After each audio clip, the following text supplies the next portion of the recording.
Is your windshield wiper not working so great? Or maybe the rain doesn't run off the glass efficiently? Cut an apple in half and rub it over the windshield. Then watch the apple work its magic. Water will slide off the glass with ease. This works because the malic dissolvent, an acid, has nanoscopic scales with self-cleaning abilities. Those scales effectively bounce the water off on a microscopic level. It's called the lotus effect, after the lotus leaf that has the same chemical properties as an apple. It's also great at cleaning off splattered bugs, dirt, and debris. Now, if you live in a climate with harsh, cold winters, you must be familiar with sticky windshield wipers. Take a cloth and soak it with an ethanol-based liquid. Simply wipe the blades of the wipers and they won't stick to the glass, even during the coldest days. Ethanol has a very low freezing point of negative 170 degrees Fahrenheit, so even if you travel through the Arctic Circle, your windshield will still be operable. But you might have a bigger obstacle, actually getting into your car. The keyhole freezes up easily, especially when the vehicle isn't in a garage. There are a few options to avoid this. You could place a magnet large enough to cover the keyhole completely, keeping the frost from entering the hole. Applying lubricants like WD-40 will help avoid the frost and keep the keyhole well maintained. The freezing point of this substance is as low as negative 80 degrees Fahrenheit. Coating the key as well is also a good idea. Other alternatives like hand sanitizer will work too. As the keyhole is small, your warm breath can help thaw it out. Make sure to use a towel ring around it. You don't want to get stuck. Okay, the car is unlocked, but now the door is stuck. To avoid this from happening, use cooking spray. It works with the car door just as it keeps food from sticking to the pan. Apply a small amount along the door frame and rubber the night before. It will remain in its lubricant form and won't freeze. Plus, it'll also repel any water as a bonus. The ice on the front windshield may be so thick that you can't chip it away. You can make your own de-ice formula of 3 parts vinegar and 1 part water. Vinegar contains acetic acid, which lowers the melting point of water and prevents it from freezing up again. So, it will be a lot easier to remove that icy blockade from your car. A foggy windshield inside the car is easy to avoid, but before you find out how to fix it, do you know why it occurs? The mixture of warm and cool temperatures moving between your car's interior and exterior is the main cause. A dirty windshield makes it much worse. The dirt particles attract moisture as the temperature changes. If your windshield is fogging up more than usual, put some shaving cream on a clean towel, spread it over the interior of the windshield, then remove it with another towel. The ammonia in the shaving cream not only cleans all the dirt, but also evaporates, ensuring there are no streaks after cleaning. The side mirrors of cars are vulnerable to ice buildup overnight, but scraping it off can cause damage. Use a plastic bag and tying it on the night before will prevent the ice from forming. You can create your own air freshener for driving on those hot and sticky days. Use an empty glass jar, place candle wax inside, and close with a lid with some holes punctured into it. When the heat rises, the wax melts, creating a pleasant fragrance. Now, most bad smells come from the seats. The odors of spilled drinks, crumbs, and even human scents build up over time. Not to mention my dog, who would get car sick from time to time. So, spread baking soda over the seats and leave it to rest for a few minutes. Most smells are acidic in nature, and baking soda acts as a neutralizer by absorbing them. It removes the smelly acids and turns them into odorless byproducts like salt. Now, just remove it with a vacuum cleaner. Plastic headlights have a protective layer of polycarbonate covering them, but it disappears after a few years due to UV rays from the sun, rain, and road grit. Once this protective layer is removed, the headlight is vulnerable to oxidation. The sun's rays then damage it even more, causing it to turn yellow and foggy, making it harder for light beams to escape. An easy way to clear those lights back to their former glory is by using toothpaste. The hydrogen peroxide in it will help remove the foggy buildup on the light. Then, without harming the glass underneath, it further provides it with a nice shine. Cup holders are dirt and grime traps and are the most difficult spots in the car to clean. Try using a cup that's wrapped in an old sock and then moisten the bottom with a cleaning product. Simply put the cup into the holder, force it down and twist. And voila! The hard-to-reach dirt and grime will stick to the bottom of your cup. You can also avoid getting dirt in there ever again by putting a cupcake holder inside. Do you think you forgot to lock your car and now you're pretty far away from it? No worries. There's no need to run back awkwardly. Put your fob under your chin. This will increase its range by several car lengths. The fluids inside your head respond with the electromagnetic signal of the fob, making you an effective conductor. Hey, you could get a job with an orchestra. The sun's shortwave radiation is absorbed through the upholstery inside your car. These surfaces then radiate the energy that's received, causing your car to become hot very quickly. When you enter this trap of hot air, cooling it down with air conditioning takes a long time as the hot air struggles to escape. Open your front passenger window, then open and close the driver's door quickly like a fan. This method will push out the hot air and take in cold air a lot faster. Now, it's important to repair any small cracks that are in your windshield. The vibrations from driving and cold weather can make the cracks expand. A good quick fix is using clear nail polish. Park your car somewhere in the shade and apply the nail polish, ensuring it enters all the little cracks. Now drive into the sun so it dries faster. The nail polish creates an adhesive that will prevent further cracking. A simple dent in the side of your car doesn't look like much, but having it fixed could be worth hundreds of dollars just to pop it back out. Take a plunger and cover the dent with the plastic end. Push to release the air until the pressure is tight enough so that it holds in place. Now, give it a little tug. This will help for dents larger than a fist, but if you have a smaller one, wait for a cold day, get a bucket of hot water, and slowly pour it over the dent. The heat will cause the metal to expand and the dent will pop itself out. That should save you some cash, but don't tell your mechanic.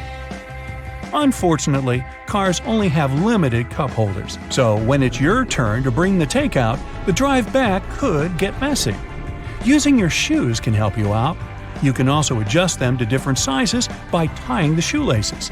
They'll provide the same support for your beverage as they do for your heels. Even vacuum cleaners can fail at accessing many areas of your car, so cleaning slime is the best solution.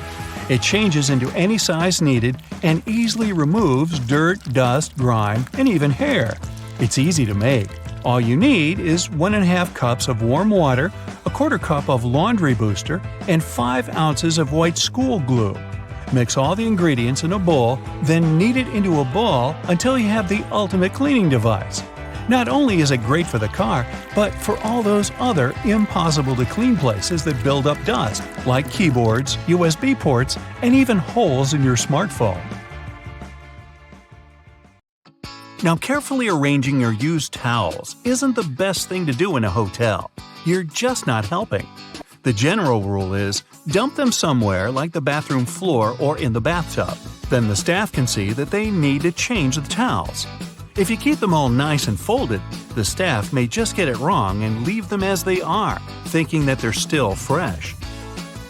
You're on a low-budget trip and you brought along some appliances, so you can cook right there in the hotel. Not a big deal.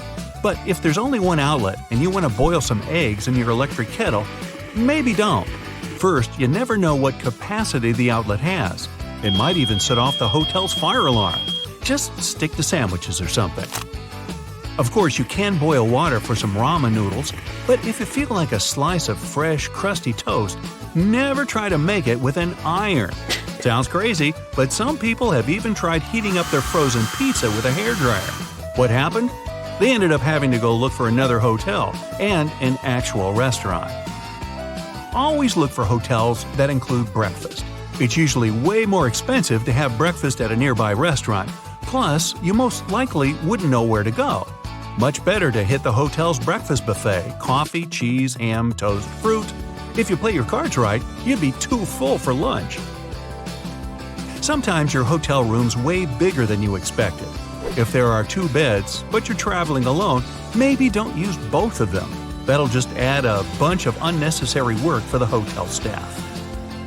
Even though room service includes cleaning, it's polite to do some basic tidying up yourself before you leave. Pick up any paper lying around. Wipe up that coffee you spilled on the floor. Don't make the bed though. The staff's going to replace the sheets no matter what. Plus, if you make the bed right after you get up, you're just actually creating a lovely dark environment for tiny dust mites. Yeah, bugs might be a real issue. Even the best hotels with the best staff can be powerless against those little guys. Put your luggage in the bathtub first. It's the cleanest place in the room. Then check the place over for bugs. If you don't see any, start unpacking. So, no bugs. But what about mold? The most common way for mold to get into a hotel room is if you chuck your wet towel on the bed and go out for the day. You might get back to an interesting smelling room. If you're going to be traveling a lot and plan on using the same hotel chain more than once, don't try to trick the hotel into thinking you never drank that soda from the minibar. Yeah, a can of soda might cost you double what you'd pay at the gas station, but you don't want to get put on the hotel's naughty list. This one sounds hilarious, but still, no one should ever be boiling their socks or any other item of clothing in the kettle that comes in the hotel room. Some hotel managers claim to have seen it happen. Just send your clothes off to the hotel's cleaning service people. If you love sleeping on a thick pillow, ask the front desk for an extra one. Don't even think about moving that cushion from the couch. Chances are, it's never really been washed. Saying thank you is always polite, but a nice tip would go down even better. It's not that polite to leave your room service tip on the last day of your stay. Different people might have been cleaning your room, so only tipping the last one is kind of unfair. If you decide to leave your tip on the very last day, leave a note along with it to make sure they share it with their coworkers. You can also tip the parking valets when you drop off and pick up your car. And in general, don't be shy. You can tip a door person, a porter. Those small tips can add up, and they'll be really grateful for any extra cash. Taking reusable items from your hotel room as a souvenir is a big no-no, though it's okay to grab those shampoos, conditioners, lotions, soap, combs, sewing kits. That stuff can save you an emergency. Leave those towels, glasses, and dishes behind for the next guest. If your room has the bathrobe of your dreams, you can always go to the front desk and ask if you can buy one. If you try to take one with you without asking for permission, chances are your credit card is going to be charged for it later. By the way, don't dry hotel towels out on the balcony. If you end up saying goodbye to one of them just because the wind took it away, or was it some shady neighbor, you'll be the one who's going to pay for it. They're just plain white towels, but they can be pretty pricey. Don't be too shy to call down to the front desk and ask for a late checkout. It's probably not a big deal for the hotel, but it might make all the difference to you. Hotels know you might be more likely to choose them again or leave a nice tip if they give you a few extra hours in your room. If they say no, well, at least you tried. One thing you can do to help the staff out when you leave is to air out your room. That small step is one of the most time-consuming things they have to do, and they have to clean the rooms really fast. Just leave the windows open to freshen the room up a bit. If it's really hot outside, you can even leave the air conditioning on. Just don't do both at the same time. Leave the TV remote on the desk, any cutlery on the table, and all the chairs back in their places. It'll save housekeeping a lot of time. They're already in a huge rush. Imagine cleaning hundreds of rooms every single day. Accidents can happen anywhere, and it's okay if you accidentally drop a glass and it breaks. But don't try to get away with it. Give the front desk a call. They probably won't even charge you for such a minor accident. Plus, management might think the housekeeping staff broke it, and they might make them pay for a replacement. Never turn down a chance to join your hotel's reward program. It's usually free, and you can get it after your first stay. If you travel a lot, try to choose those big chain hotels that give you bonuses every time you book. You could get bumped up to a suite, get better Wi-Fi, a free gym pass, or even a free night. Beware of steamy showers. If you accidentally release all that water vapor into your room at the same time, you might trigger the hotel's fire alarm. They keep those things extra sensitive just to be on the safe side. So make sure you keep the door shut next time you steam up the place. If you're traveling with a pet, let the hotel know about it beforehand. Pet policies can differ from one hotel to another, and if you have a more unusual pet, better double check. It might be a pet-friendly hotel, but you probably can't show up with your pet peacock. If they say no, they'll usually be able to tell you about another hotel nearby. Trying to hide your little furry friend isn't the best idea. Dogs can be super noisy, so can cats, so can peacocks. You're going to be looking at a hefty fine if they catch you. Booking etiquette is a bit different now than it used to be. You used to have to confirm your stay at some hotels by writing them a letter. Nowadays, just make sure you have all your booking info handy on your phone. That'll make the front desk people pretty happy. If it's a big hotel, they might have hundreds of people checking in the span of a few hours. The front desk staff are usually super busy managing guests, deliveries, events, emergencies, a random peacock running through the lobby, and so forth. Just a nugget of advice: don't disturb them for every minor question you might have. Check out that booklet that's normally hanging out on the bedside table. The answer is most likely in there. Enjoy your stay. They're watching you when you're in the bedroom and when you're in the bathroom. No, I'm not talking about your 3-year-old kids. One of the last things you think about when going on vacation is if the room you're staying in has hidden cameras planted all over the place. For starters, look in the most obvious spots in your hotel room to see if you can find any hidden cameras. According to some experts, if you can't find anything in plain sight, then using your smartphone is enough for a basic sweep. Every camera has a lens, and all lenses reflect light. So a quick way to check for hidden cameras is to close all the curtains in the room and turn off the lights. Use your phone's flashlight to point it at potential places or objects a hidden camera might be at. One of the apparent spots is the smoke detector on the ceiling. Grab a chair and point the light straight at it and try to see if there's any red or blue light reflected. You'll have to do it slowly since the light needs to strike the lens at the correct angle for you to see a reflection. After you're done, move on to other objects like the shower head in the bathroom or an alarm clock or phone charger. Keep in mind the positions of these objects. If the charger is placed where a surveillance camera could be, then investigate it and call the reception. Even a painting in the room can be a potential nest for a hidden camera. Other objects can be lamps, a hole in the wall, or somewhere inside the closet.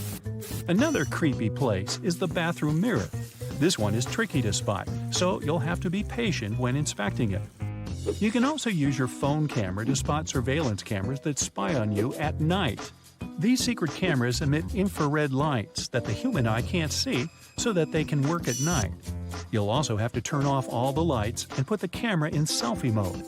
The rear-facing camera on most smartphones has an infrared filter, but the front one doesn't. You can try pointing a TV remote at the front-facing camera and press on any of the buttons to see it yourself. If you see a bright red light on your screen, that means it's working. All you have to do is move your camera in the dark to see if you can find a bright light around. It'll be good to do a second sweep to make sure you didn't miss anything. Another technique you can use is turning off the Wi-Fi when you enter the hotel room.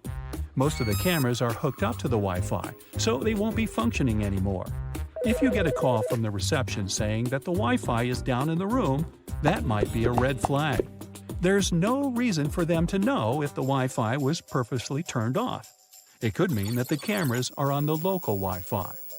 When you connect to your hotel room Wi-Fi for the first time, be careful about sharing your personal data. Most networks will ask for your login credentials, such as your email. Some people can recreate a Wi-Fi login page that's identical to that of the actual hotel, which can be deceiving. You might be connecting to a Wi-Fi router, but an email is all it takes for some people to know everything about you. One of the best things you can do is download an app that shows you what devices are currently connected to the Wi-Fi that you're using. It can show what smartphone, laptop, smart TV, and in the worst case, hidden cameras are connected. A radio frequency scanner can detect a wireless camera in the room, even if it's connected to its own Wi-Fi. It might be challenging, though, because of many wireless devices overcrowding the airways. You can pick up random signals even if you turn off all your devices and any wireless emitting signals. Intrusion into your personal life can go so far as someone tapping your mobile phone or landline to listen to your conversations.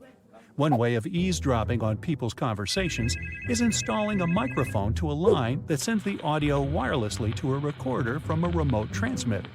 Almost anyone can get their hands on such equipment since it's not too expensive to buy and is available in many shops and online. If you notice strange sounds while talking on the phone, like clicking, distant voices, or that sound similar to an old record playing, then chances are someone is listening to your phone calls. These sounds aren't typical for a regular modern cell phone. Most bugging software runs in the background of your phone without you knowing, which drains the battery. There can be many explanations for why your phone battery keeps draining, but some software living on your phone, viruses, and malware will likely be the reason. You can also look out for unusual phone activity when you're not using your gadget. If your notifications keep popping up and you muted them, then maybe your phone is being bugged. In that case, they do not only have access to your phone calls, but your actual phone. They can fish out any picture, video, file, and information you have without you knowing it. If you try powering off your phone and it takes way longer than usual, it can be another sign of someone tracking your phone. For the phone to completely shut down, it needs to log out of all the tasks and activities properly. If your phone is transferring data to someone remotely, it might be the reason for the delay in shutting down. One of the biggest red flags is if you receive text messages that have random symbols and numbers. The ones who tap your phone use some illegal software, which sometimes requires them to receive secret codes. Make sure the text messages aren't something you subscribe to. Otherwise, contact someone who can help.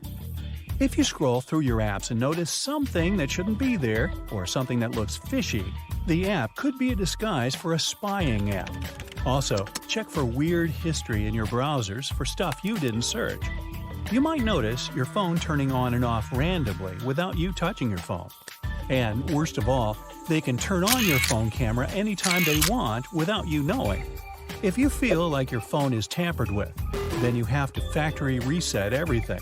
It wipes out all the data, including files, settings, and apps. The same risks apply to your laptop.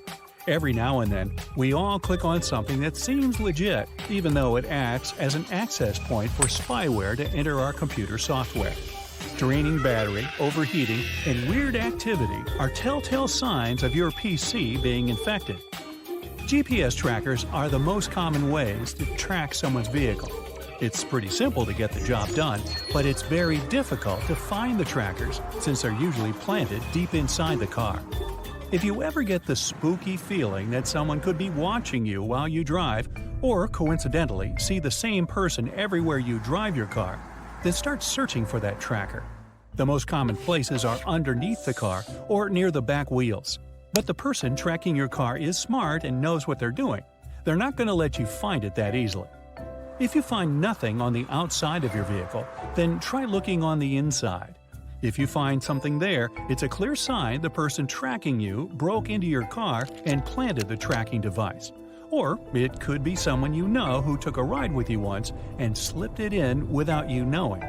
Check behind the dashboard and within your car's electronics to be sure. Instead of ripping your car apart to find the tracker, you can buy a GPS bug detector. They work by finding electronic frequencies in your car's proximity. They won't block it from tracking you down, but they'll help you find it. Before using it, turn off your smartphone or put it in airplane mode.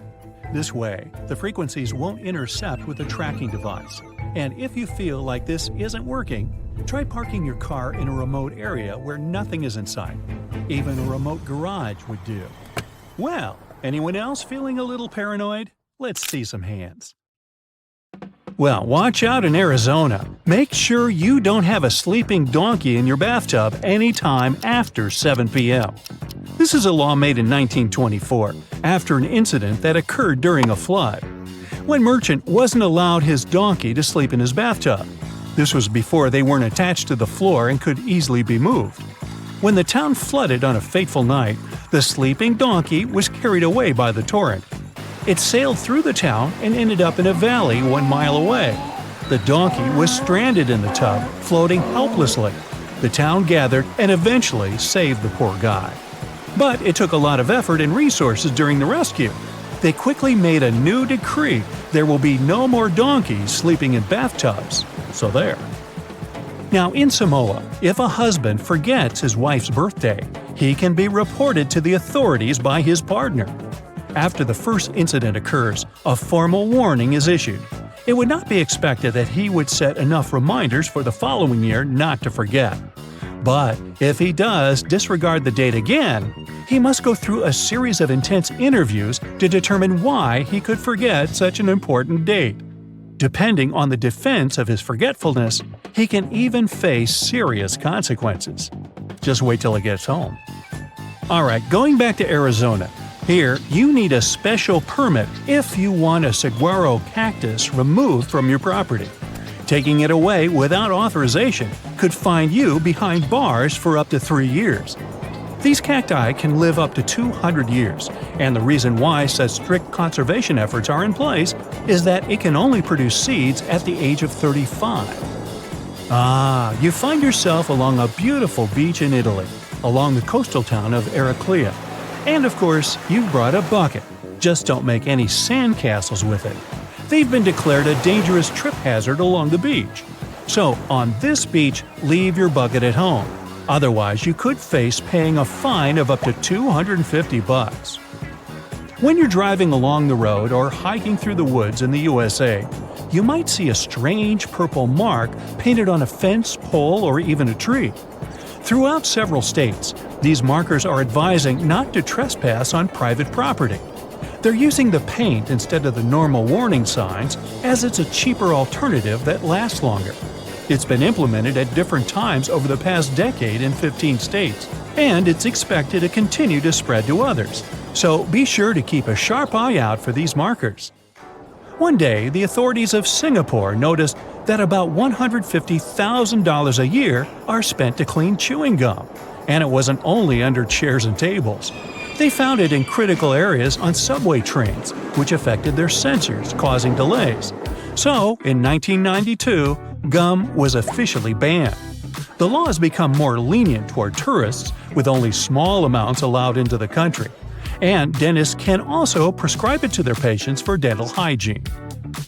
There was also another issue in Singapore regarding cleanliness in public toilets. The authorities realized there were way too many messy public toilets throughout the country. This could no doubt put a stain on their reputation as one of the cleanest countries in the world. They enforced a monitoring system involving toilet agents. These guys monitor the toilets, making sure there are only clean ones. Business owners who fail to meet hygiene standards are reported. You're walking down a busy street in Thailand. You've dropped a money bill. The wind picks up and blows it away, and you chase it frantically. You get close enough to stop it, but make sure you don't use your foot. It's considered a great offense to step on the bill. Feet are considered low and dirty in Thailand. So you cannot step on the Thai money, since the bills have portraits of important people. No matter how great the value of your note is, don't tread on it. Otherwise, you'll find yourself locked up. Now, you speed your car along the Autobahn in Germany. It's one of the last places you can drive as fast as you like. But as you travel along, the fuel gauge shows the gas tank is empty. You pull over and stop. Not a big deal anywhere else, but here it's considered as an avoidable risk. You will have to pay a fine of $80 for not having the foresight to fill up when you had the chance. Further rules on the Autobahn include no parking, reversing, or even making a U-turn. Now back in the 40s, a pair of pickle packers were selling their wares in Connecticut. Their pickles weren't exactly edible, but they still tried to sell their out-of-date goods. They were soon caught, and a new law was put in place to avoid this problem in the future. The new requirement was made that for a pickle to be sold, it would have to bounce. This was the best way to check if they were safe to eat at the time. As preservation methods advanced, the law was forgotten, but it's still in place today. It's late night in New York City, and you quickly run to the store. There's no point putting your shoes on, too much effort for such a short trip. But as you cross the road, you're suddenly stopped by the police. You're confused because you did nothing wrong, but they quickly arrest you for the offense of wearing slippers past 10 p.m. This rule is in place as it's believed the smelly slippers attract rats and other vermin. Still, wearing your pajamas in public is fine. You're driving across the dry, sandy roads of Western Australia. You're hiding something suspicious inside your vehicle, hesitant as you go, hoping not to draw attention to yourself. Suddenly, you grow concerned as you're being pulled over by the Potato Marketing Authority. They search your vehicle and find that you're carrying more than 110 pounds of potatoes. This law was put in place in 1946 to protect commercial activities during a time of serious rationing. Although the law has since been removed, it wasn't until 2016. If you're planning a trip to the English House of Parliament, make sure you left your suit of armor at home. In the year 1313, it was declared that no one can enter fully knitted in their metal suits. It was made for safety reasons. It took a few years to take effect. At first, this new ruling was ignored by the Earl of Lancaster. But following his persecution for ignoring this law, there hasn't been any armor in Parliament since 1319, and the law remains in place to this day. So Greece has had many historical monuments that have stood the test of time, but the biggest concern to their ongoing stability is tourism. A law to counter this was to ban wearing high heels at any historical monuments. The Odeon, a theater made from stone, was built in 161 AD. Today, it has distinct damage caused by walking.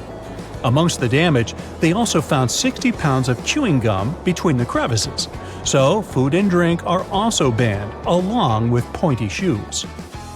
You're flying a kite in the state of Victoria in Australia, a seemingly harmless activity, but don't be surprised if the police suddenly show up. A law was made in 1966, stating that if you flew a kite at the cost of annoying someone nearby, then you can be fined, and trust me, it's a pretty penny. But given the size of Australia, it should be pretty easy to find somewhere to fly a kite without anyone around. In Oklahoma, caring for dogs' well-being is valued highly, so much so that it's illegal to make strange faces toward a dog. You could be fined for doing this act and possibly face some serious punishment. Now, although strange, this one should definitely be made a universal rule, unless the dog makes a face right back. Did you know that most break-ins take place in the middle of the day? The FBI says burglaries happen midday because people are outside the house. Don't let your home be an easy mark for theft. Here are 10 tips to protect your home and some security items you might need along the way.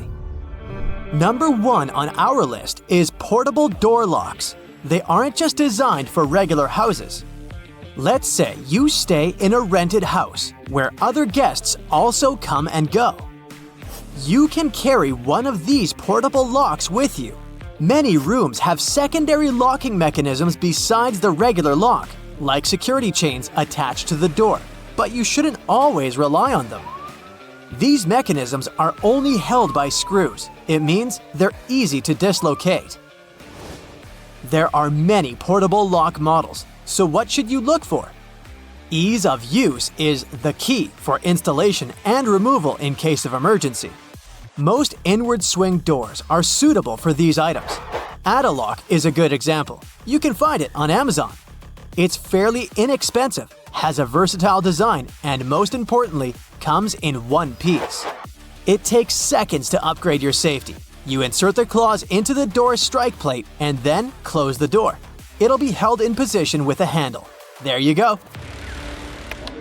Burglars don't hang out in your house or bother stealing heavy stuff like TVs. They want to get in and out in under 10 minutes. What you should do is take some precautions to slow them down. Laminated glass is great for this. you should consider investing in it. Normal windows that are made with tempered glass can shatter easily, but laminated windows are like shields. They can crack but not break apart. Instead of making smashing noises and grabbing attention, the burglar will probably leave. The structure of laminated glass is different from the regular one. It holds the piece intact even after a strong impact. Laminated glass windows are 100 times stiffer and 5 times more durable than standard. What makes these types of glass so special? Firstly, it's made with layers. There are 2 layers of glass, and there's a vinyl material in between that helps keep the 2 layers intact. As a bonus, laminated ones have a soundproofing feature. 2 birds with 1 stone.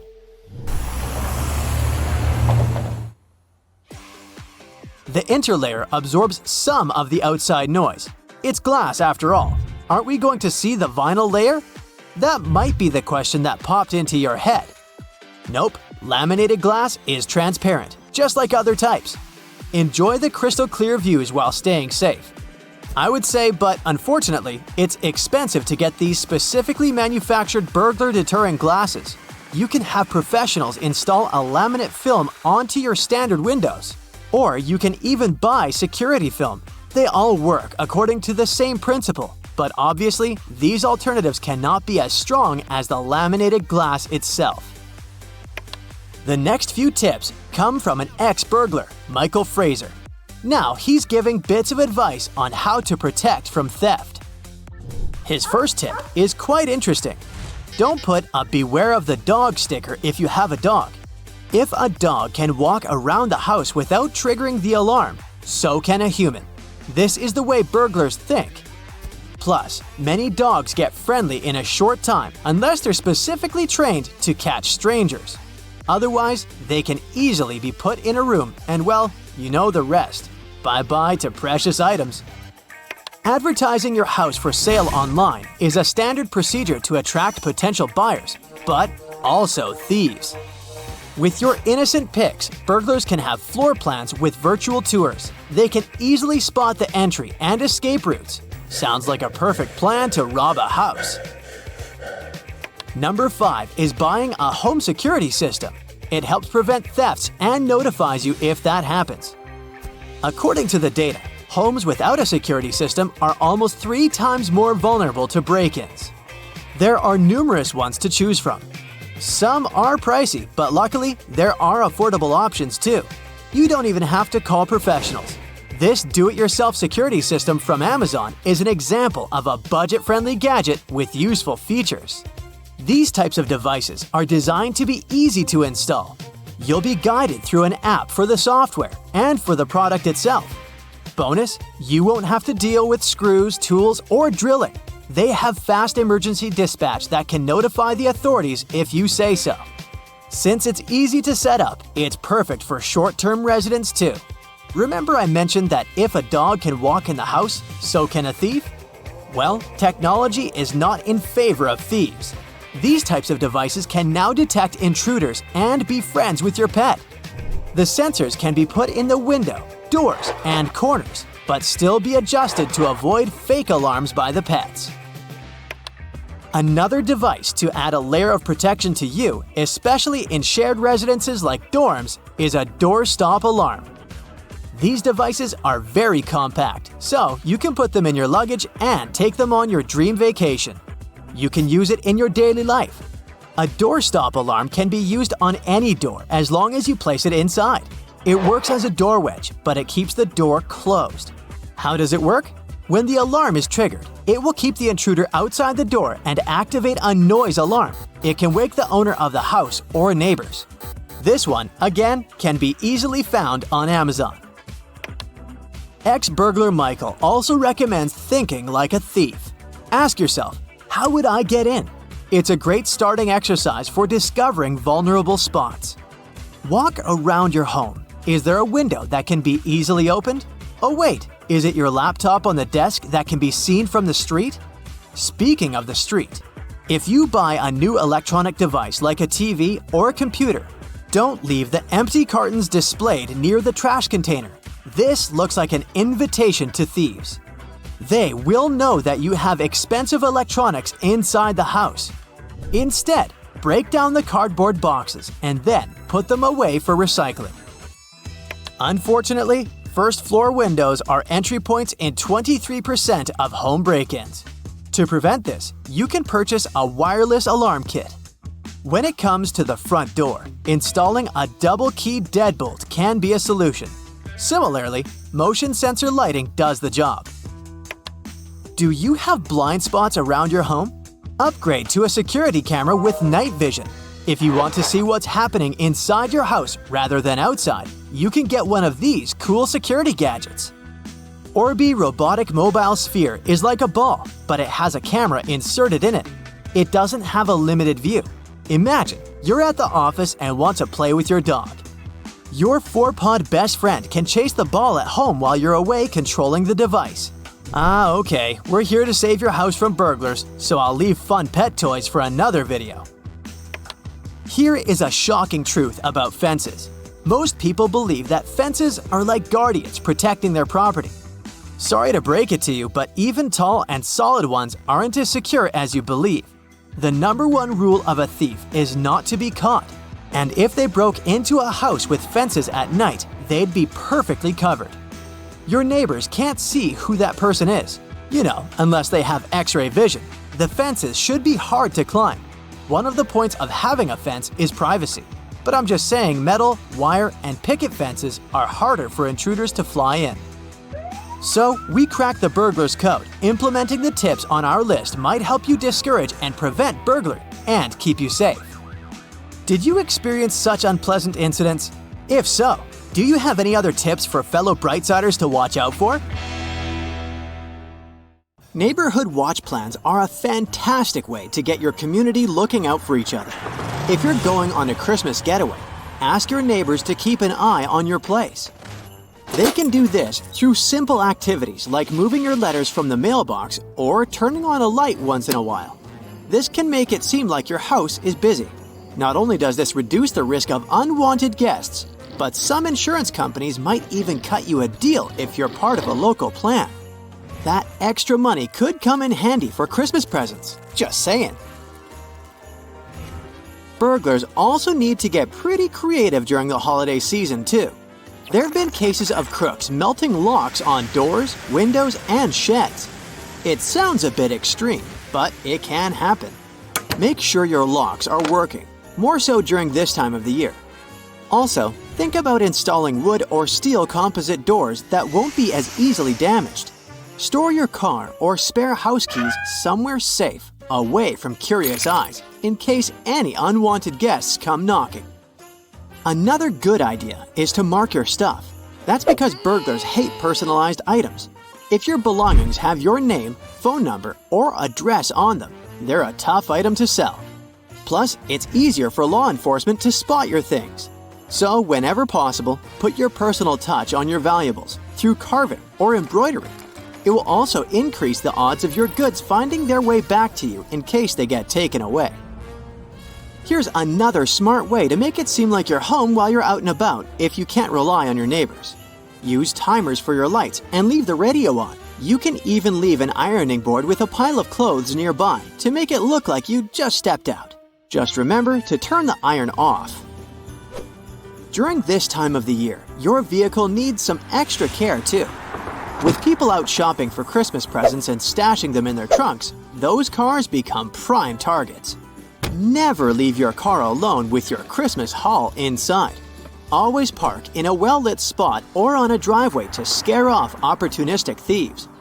And those frosty mornings when you leave your engine running to defrost your windshield? Forget about it.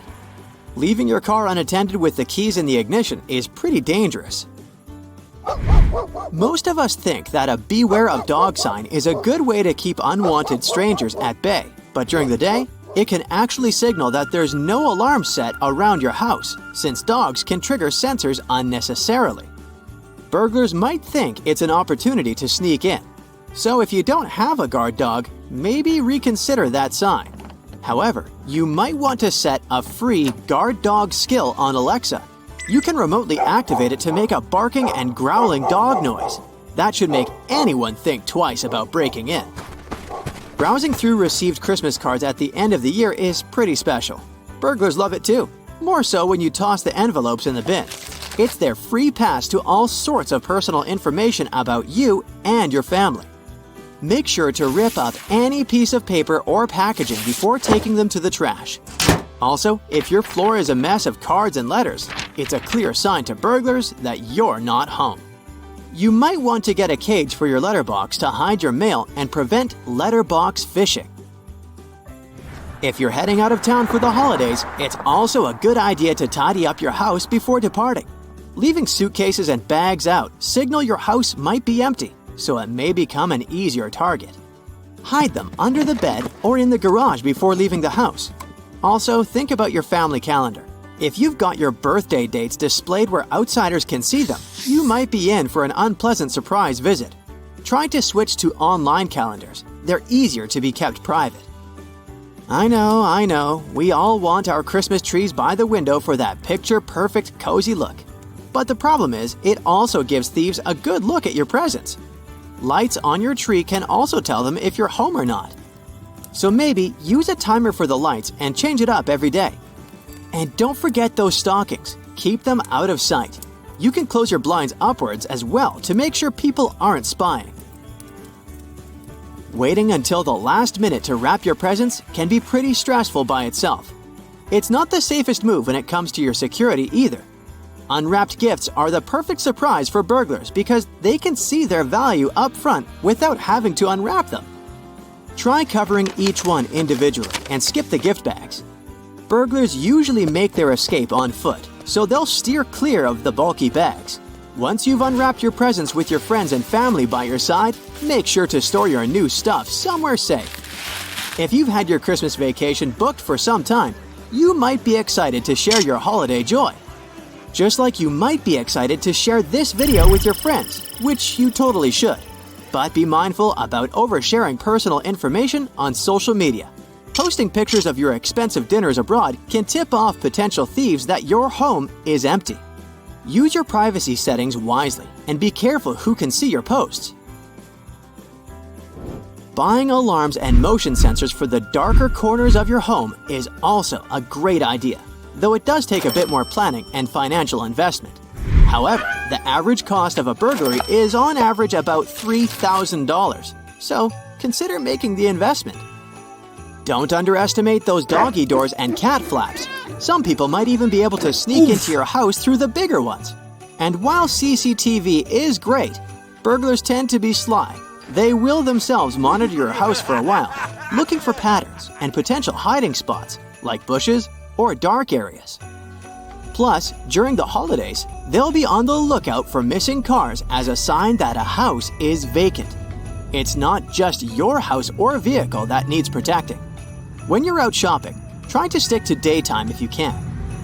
If you have to go at night, try not to go alone. Also, don't carry loads of cash. It's better to pay with a credit or a check when you can.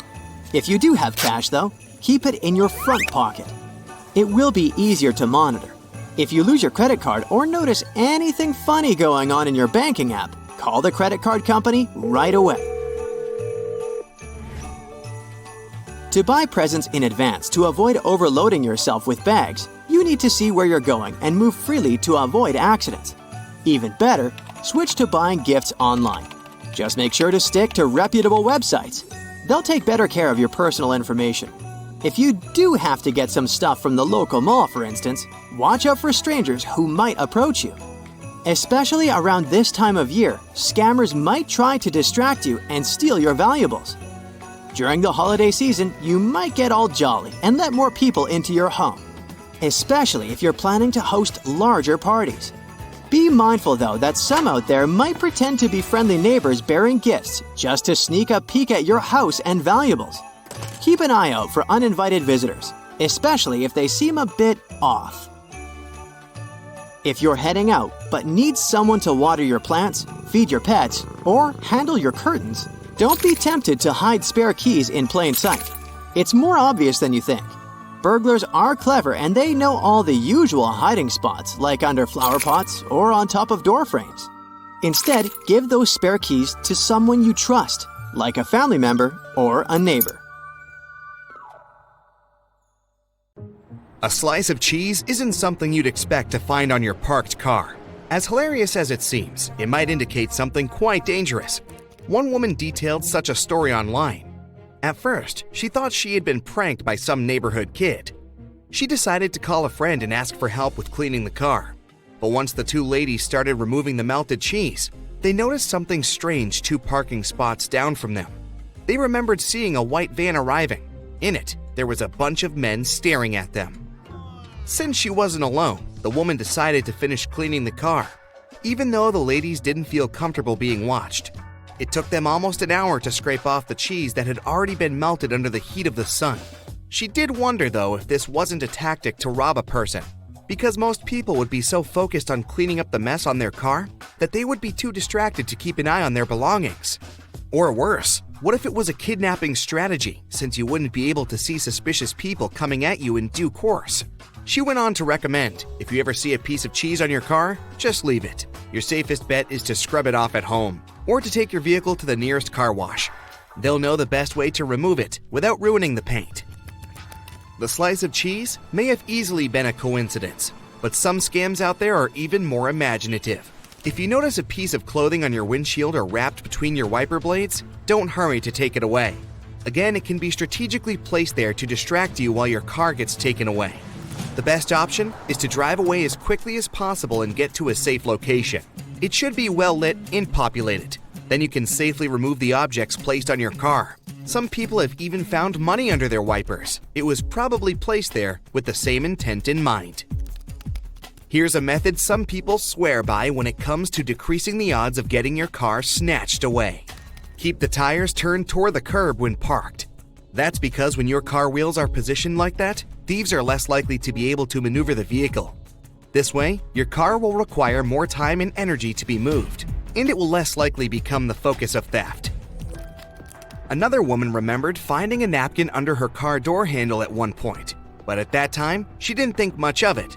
She removed it and went on with her day. However, a couple of hours later, she ended up in a hospital, complaining about pain in her hand and shortness of breath. Doctors figured out she had been poisoned with an unknown substance. Unfortunately, scams are becoming more and more common these days, with online ones topping the list. You may be the subject of a phishing scam, for example, when you receive an email from someone who seems familiar. It might be your accountant, someone from work, or a retailer you often buy from. But if you look closely at the email address, you'll easily notice that something is off. It might just be one edited letter or a name spelled differently. These types of emails can ask various things from you. Anything from private information, such as addresses and passwords, to payment requests. Others offer coupons or gift cards. If you click on a certain website, it may actually hack your computer. This is probably the most common online scam these days. Authorities claim that over 114,700 people fell victim to it in 2019. Their losses were estimated at roughly $57.8 million. Then, there are fake shopping websites. To make sure you're always on the right one, check the URL carefully. If the website reads Amazon.com with a 0, you're obviously not in the right place, and you're probably about to get scammed. You can buy something from these websites, but the chances are you'll be receiving nothing, or the best case scenario, a fake item. Ever heard of form jacking? It happens when a retailer gets hacked, and once you've finished adding things to your cart during a shopping session, you're actually redirected to a fraudulent payment page. The scammer then has access to your payment information, like your name, address, and credit card details. To always be on the safe side, double-check the URL of the payment page before entering any sensitive information. Tech support scams are even more creative. With this one, you might even receive a phone call saying that your computer is infected with a dangerous virus, which may damage your device or destroy all the information stored on it.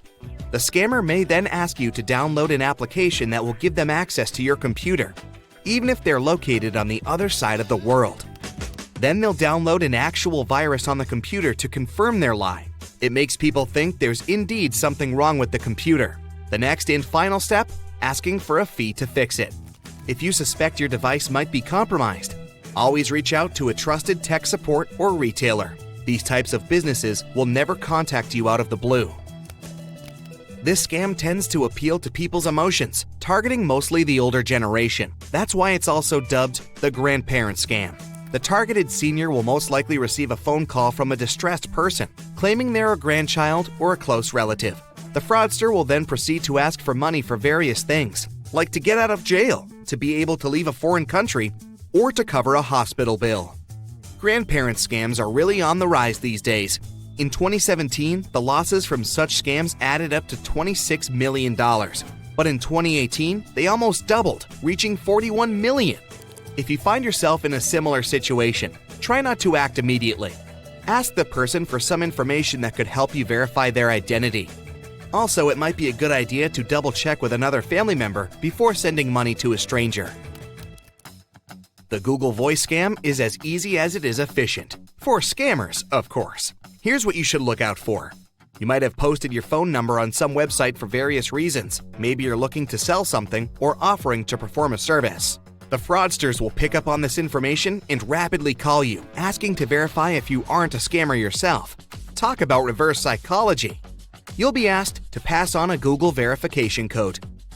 In reality, a Google Voice account is being set up in your name. Fraudsters can go on with their scams and pretend to be you while doing it. Using the newly created account. Rule number 1, never share verification codes with anyone. Online resumes aren't safe either, as they can offer personal information to scammers. They will try to contact you, pretending to be recruiters. Some might even take the time to conduct a job interview. Most of them pretend to offer high-paying positions, which you'll obviously be inclined to accept. But here's the catch. Before they can offer you the documents for employment, you'll be asked for money for some participation fee, or even for your future home office setup. To make sure you're always on the safe side, create a different email address, which you'll only use for job hunting. This way, you can keep your personal email unlisted and safe from any unwanted online scams. Always ask recruiters to confirm the information you've heard on the phone via email too. If it's a company you're familiar with, you can also reach out to their HR department to confirm that what you're asked to do is according to their policy. Well, it's a nice Sunday afternoon and you're shopping at your regular grocery store when you stumble upon a bloated package in the fresh produce aisle. You check the product information. It seems well within its expiration date. Then why the unusual shape, you may wonder? The answer is not always straightforward. For some types of fresh products, such as meat, fish, or seafood, sometimes even salads and cheese, scientists came up with something called MAP, or Modified Atmosphere Packaging, to ensure that these types of products with a relatively short shelf life stay fresh for as long as possible. A combination of gases is introduced in the packaging. It happens even before the product reaches your local grocery store. A French professor at the Montpellier School of Pharmacy stumbled upon this method after he noticed that fruits tend to stay fresh for longer periods of time in low-oxygen storage conditions. The types of gases in MAP's packaging can vary from product to product, but the main idea is to replace or reduce the content of oxygen. It's generally replaced with either nitrogen or carbon dioxide. Keep in mind that just because a bloated bag of salad is within its expiration date, it doesn't mean it's always safe to eat. The gases inside the bag may very well be there for their own purpose, but they can also be a sign that the product is spoiled. That's why the best course of action when shopping would be to check if the product is not expired. If it's still within the date, check for any unusual odors or damage to the packaging. If something seems off, it's best not to risk it. You can reach out to any of the store staff if you have any questions or concerns. Most supermarkets these days have a layout which allows for a logical shopping order, like buying non-perishable items first, then adding refrigerated or frozen products. Fruits and vegetables should come last since you won't want them at the bottom of your shopping cart. Nobody likes a squished tomato. While I'm on the subject of fruits and veggies, try to get them earlier in the morning if possible. Veggies that have been sitting out all day may lose some of their shape and texture, while others may be a bit wilted away.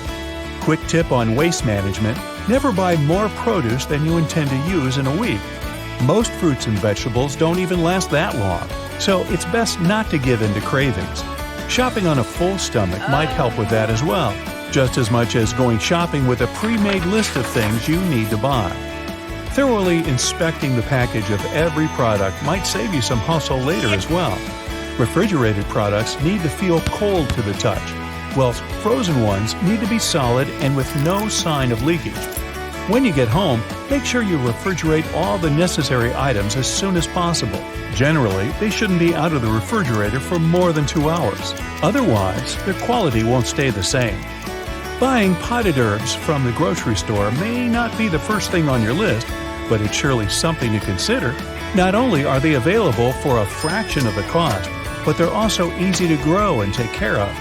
Just picture a nice herb garden right there on your balcony or even in the kitchen. Wouldn't that be nice? You'll always have fresh basil to top a mouth-watering pasta dish. Since you're still at the grocery store, pick up some coffee filters while you're at it. You may not have a machine at home that actually uses filters, but there are a lot more things you can use them for around the house. They can be used for straining liquids, safely stacking delicate china in your cupboards, or even polishing windows, or shoes for that matter.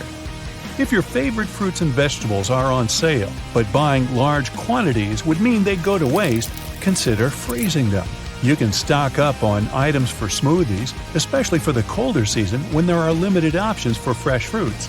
And don't just grab the first thing on the shelf, especially if it's likely to go bad quickly. Stores restock their produce following a first-in, first-out layout, so the items at the back of the shelf will always be a tad bit fresher. The same goes for tea if you prefer it to coffee. Switch to buying loose-leaf tea, and you'll not only reduce the cost, you'll also be able to make your own homemade tea blends. Loose-leaf tea also has a stronger flavor than tea sold in tea bags. As for the other household stuff, stock up on items such as light bulbs, paper towels, or batteries. Chances are you'll always be needing at least one of these items, so it's best to buy them in larger quantities when on sale. They never go to waste, and let's face it, it's always annoying when you run out of batteries at home and your TV remote stops working. Hey, tell me about it. Try to reduce the number of times you go to the grocery store to buy just one item. It's inefficient, and most likely, you'll end up buying things that you don't actually need. That shopping list starts to make a lot more sense now, doesn't it? Another list worth making, the one containing whatever you have in the fridge. Try to create such a list at least twice a week. Meal planning for at least a week in advance will also help you reduce impulse buying. If you already know what you'll want for dinner on Wednesday, why add anything else to the cart if it's unnecessary? At the same time, start getting creative with your leftovers. There's no need for them to go to waste when you can mix and match or add some additional herbs and flavors to spice them up. Store leftovers in transparent containers for added visibility, and don't be afraid to set out a leftover day during the week. It's also nice to look at them as ingredients rather than leftovers. Use extra leftover pasta or steamed vegetables for a frittata or an omelet. Blend together cooked vegetables with some tomatoes to create a pasta sauce. Put together some wraps for the next day's lunch with anything from leftover cooked rice to meat and vegetables. Or, if you're really looking for the easiest method to save leftovers, you can always turn them into soup. Last night's vegetable side dish can turn into a wholesome lunch if you simply add a can of broth and blend it all together. Even a 2-day-old loaf of bread can be salvaged if you cut it diagonally, sprinkle the slices with some herbs and olive oil, and pop them in the oven for a couple of minutes. You'll then have yourself some nice homemade croutons for that previously mentioned soup. A little label know-how never hurt anyone either. Be on the lookout for ingredients you've never heard of or those you can't pronounce. An item that usually has more than 5 ingredients listed on the packaging should be avoided. Even the way you carry your groceries in the supermarket can affect how and what you buy. If you prefer baskets to shopping carts, you're more prone to impulse searches. That's what a study published by the Journal of Marketing Research claims. It happens due to the effort you put in actually carrying the items around. Choosing a shopping cart will most likely make you comfortable enough to browse through enough products and read labels thoroughly. When your grocery list is not too big, go for the self-checkout aisle if available. Studies have shown that impulse purchases are lowered by up to 32% if you actually scan your own items on the way out. That's because the regular checkout line is specially designed to keep you from letting go of any items you might have reconsidered buying. There's literally nowhere you can put down your undesired products outside of your grocery cart, and if there's anyone else waiting in line behind you, good luck sliding out. The food arrangement on the shelves can also pose a threat to both your budget and your habits. Since people are more inclined to buy the items they see first, the most expensive products are placed at eye level, and the budget options are placed on the top and bottom shelves. Take your time and scan your aisles of interest. You'll be surprised to see that most items placed on higher or lower shelves are often not only more cost-effective, but also less packed with additives or artificial flavoring. Hey, be careful. It's a jungle in there. It can be hard to tell if an egg is still good to go, especially if the expiry date on the carton has faded away. If you want to boil an egg that has spent a while in your fridge, make sure it doesn't float. Fresh or relatively fresh eggs tend to drown. In case you're up for a scramble, things get much easier. One sniff is enough to realize if the egg is off. Do not throw away cracked tomatoes in disgust. First, inspect them a little bit more. Sure thing, large cracks can be somewhat dangerous since they attract flies, and yeah, mold, fungi, and bacteria can develop inside too. But relatively small ones won't harm you. If you want to play it safe, just cut around those cracks and use the good parts for whatever you want, except for canning. Otherwise, your pickled tomatoes will blow up. There's nothing bad about apples, bananas, and potatoes going a bit brownish. Thing is, it's a completely natural process. When these guys are exposed to air, their insides kinda oxidize, resulting in a brown color. There's a tip on how to prevent it. You can sprinkle lemon juice all over your apple, for example. Storing it in the fridge helps too. Picture this. You're walking home from a supermarket, your shopping bag fails you, and your groceries end up on the sidewalk. Sometime later, you realize your veggies are bruised. Trust me, it's not a big deal. Yeah, their cell structure is damaged, but it doesn't make them inedible. However, it's better to remove the bruised part of your veggies because they are open to microbes. The watermelon looks as if it just got a tattoo. The ornament is cool, but watermelons don't go to tattoo artists, and the only thing the retailers can draw is a price tag. This mosaic means that the watermelon is sorta sick. Officially, it's called watermelon mosaic virus and can be found on squash and some other veggies too. Good news, it's still safe to eat, unless you're from the cucurbit family, meaning it poses a danger to you only if you're a pumpkin or something. Okay, this one may sound a bit crazy, but sour pasteurized milk isn't likely to make you feel bad. You won't probably like its smell, and if it doesn't pass the sniff test, you can use it for homemade cheese or pancakes. Anyway, trust your guts. If you don't feel it's good to go, throw it away. You don't want to mess with dairy products. As for vegetable milk, some people believe that if it gets layered, it's off. Well, it's not quite so. Try shaking it well, give it a sniff test, and probably it's still good to go. Green may be the synonym for fresh, but remember, it can also be the synonym for toxic. The green parts of potatoes, their sprouts, and their eyes have natural toxins. No matter how long you fry them, those toxins still remain even in the cooked green potatoes. There are two potato red flags: green color and bitter taste. Spotted any of those? Discard the villain. Fresh sprouts don't mean the veggies are flourishing. They mean your veggies have gone too far. You know what it means? Right, toss them. Good news, y'all pasta lovers. Dry pasta won't expire. Ever. Or almost. Like honey, it's officially the eternally lasting product, but pasta beats food longevity records too. Still, air and humidity aren't dry pasta's best friends. So it's advised to store unopened boxes of pasta for about 2 years, while the opened ones can last for up to a year. You're enjoying your Caribbean vacation. Nature is idyllic. Look at that tree with some yummy fruit on it. Wanna grab? Nah, not so fast. It even has a warning sign: manchineel trees, poisonous. And yep, the inscription is translated into Spanish and German to make sure as many people as possible stay away from here. Those fruits look like harmless apples, but you don't want to munch on them unless you haven't done everything you ever wanted in this life. You don't want to touch it either. And stay away from the tree. Right, pretty much any part of this notorious tree can seriously mess with you. One more problem. It's not that easy to get rid of the tree. Once someone cuts it, it replies with milky ooze squirting right at whoever wants to banish the tree. The result is unpromising, blisters and burns. If the sap gets into your eyes, you'll get temporary blindness as a bonus. Good news, there's still a way to tame those trees. To do that, people first need to burn the tree at the base, preferably standing far away. Then the fallen tree is left to sunbathe for some time, and after it's dried, it's safe to cut. There's even unique and unexpectedly safe furniture made from manchineel trees.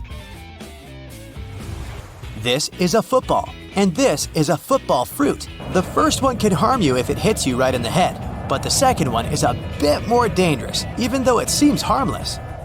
Football fruit is another example that a chef should know exactly what and how to cook. The large seeds of this fruit are pure poison. But still, people learned how to use even poisonous parts for medicinal and even cooking purposes. For example, football fruit can be effective against parasites and for storing fish in the Philippines. Guacamole tastes best with ripe, creamy avocados, but there are sometimes brown and black streaks or dots in the flesh. Don't worry, such avocados are still edible, but the taste won't be that mild. But if you want to make an avocado shrimp salad, you better watch out for the brown lines down the shrimp's back. This line is the shrimp's digestive line, and cooking actually helps get rid of all the bacteria. But you don't want to eat that, huh? Right, and what about white, holy stuff in your mango? It's not the pit, but it sort of looks like one. In reality, this is just a starchy mango tissue, which means it's safe to eat, at least around the holy stuff. You cut your peach in halves, but the pit looks off. The area around is bumpy and weird, and the pit itself has split open. This one is fun. The split probably appeared when the peach was still on the tree. And that weird stuff is just the sign that the peach has tried to repair the damage. One more about peaches. The black spots on the skin, eat or toss. Eat, but don't forget to peel it before. If the flesh below looks good, munch on it, but trust your gut, and probably your nose, and your tongue. If the taste is regular, there's no need to worry. This one is frequent. Apple scab. This one is totally safe, despite it being a fungus. The exterior may not look appetizing, but who cares? The important thing is that it's still yummy. But still, it's better to cut the fungus-infested part. And what if the strawberries in your fridge look wet and seem to be coated in juice? Well, this one is a sure sign you gotta leave them alone. They're just too old to be eaten, and they're quite vulnerable to germs. Plus, these berries won't taste the same way they did when they were young and beautiful. Fancy some salmon? Sure, if you like it oven-baked or grilled, you may notice some weird white ooze once it's cooked. Do you know what it means? It means you gotta grab the cutlery and enjoy your dinner. This ooze is just coagulated protein, and it's perfectly edible. Bon appetit! Remember, we don't want to eat sprouted potatoes, right? But sprouted sweet potato is still good to go, and the taste doesn't differ much from non-sprouted sweet potato. Actually, even the sprouts themselves are edible. But let's play it safe at least and toss them. So the average American family spends over $1,000 a month on groceries, but that can vary based on location and family size. In California, families shell out around $297 a week on average, making it the most expensive state for groceries. Compared to that, the Midwest appears to be a deal, with families spending less than $240 a week, but it's still costly. Grocery prices have risen about 20% in the last 4 years. And let's be honest, supermarkets are scientifically designed to separate you from your hard-earned dough. When you enter the supermarket, you can instantly see a whole bunch of healthy options right off the bat, no matter what chain you go to. It's meant to make you feel good. If you start off by grabbing some veggies, you won't feel that guilty about throwing some junk food into your cart later. Also, there's this primacy effect. It means that we tend to remember and give more importance to the stuff we see first. Think bright colors, vibrant fruits, and no towering shelves blocking the scene. It's a little oasis of calm and comfort right when you step in. You know those adorable kid-sized shopping carts at the supermarket? As tempting as they are, it's best to leave the little ones at home. When you're flying solo, you can browse at your own speed and make smarter shopping decisions. Bringing along friends or kiddos can turn your quick trip into a never-ending adventure. And let's be real, you might end up with a bunch of stuff you didn't even want. You know how in the grocery store they always set up the essentials, like bread, milk, and eggs, in their own little corner? It's all about playing with our brains and that sneaky thing called loss aversion. Loss aversion means we feel worse about missing out on something than we do about snagging something new. So, when those must-have items are tucked away, it forces us to wander the aisles. And while we're on our little treasure hunt for our basic groceries, our eyes might just end up landing on some other goodies we didn't even know we needed. Imagine strolling through the aisles of your go-to store when suddenly, bam! You catch a whiff of something ridiculously tasty, like the heavenly scent of fresh bread or smoky roasted chicken. But before you toss everything that smells amazing into your cart, let's chat about what's really going on here. A lot of stores pump out delicious scents to lure you into spending more cash. So, while that aroma might feel like a warm hug from the universe, take a second to ask yourself, does your cart really need that item, or is it just the smell pulling your strings? The products on the shelves right at your eye level seem to jump out at you, and there's a good reason for that. It turns out that where products are placed on the shelves can really sway your shopping choices. Studies have shown that items positioned at eye level are much more likely to catch the shopper's attention and end up in their carts. Now, supermarkets typically organize shelves into 4 levels: the stoop level at 0 to 3 feet, where kids can reach, the touch level at 3 to 4 feet, the eye level at 4 to 6 feet, and the reach level at 6 feet plus. You might need a ladder to get there. The eye level is the buy level. Brands and manufacturers are super keen to snag that sweet spot, often paying big bucks for that, sometimes up to 50% of their promotional budget. And make sure to pick foods that are in the middle or deep on the shelves. They're usually fresher. Those nearing their expiration date are at the front. Next time you're cruising through a store, pay attention to what's playing in the background. If the tunes are slow and smooth or catchy enough to get your foot tapping, watch out. You might be walking right into a shopping trap. Stores love to mess with the music to slow you down and keep you browsing longer. Supermarkets are like time capsules with no windows or clocks inside. It's totally by design. This crafty setup helps retailers boost those sales by encouraging us to linger a little bit longer and throw in a few more impulse buys. Just touching something can trick our brains into thinking it's ours.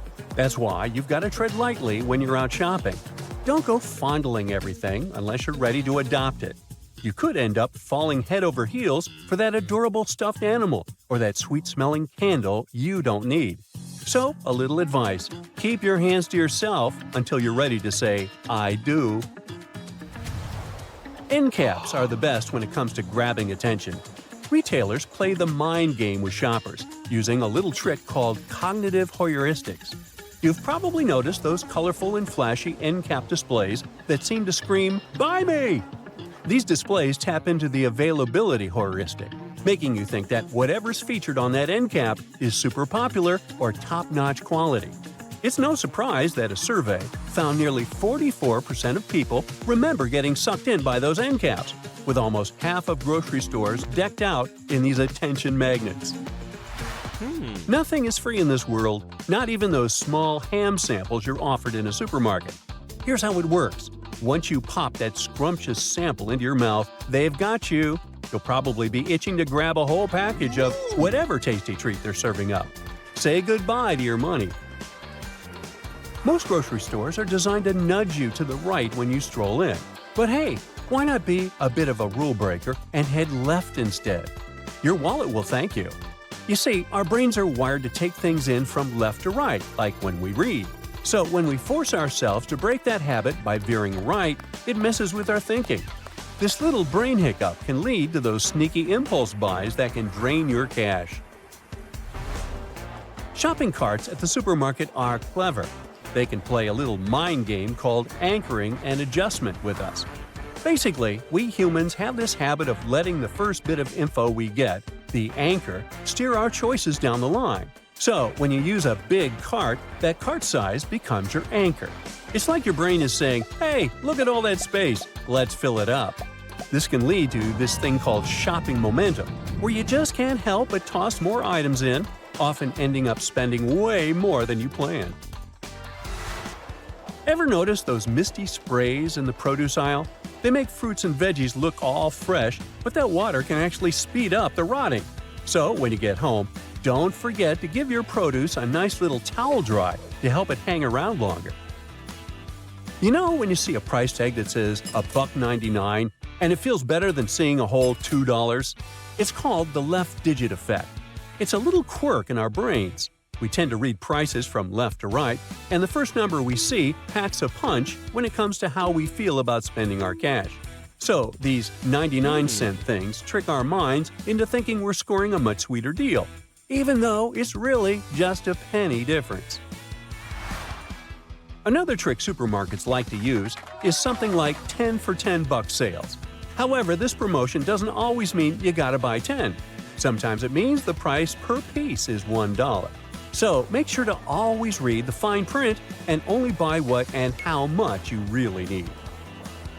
Butcher counters may make you think it's something cool and fresh, when really, the only thing you're paying for is your ability to pick the cut you want.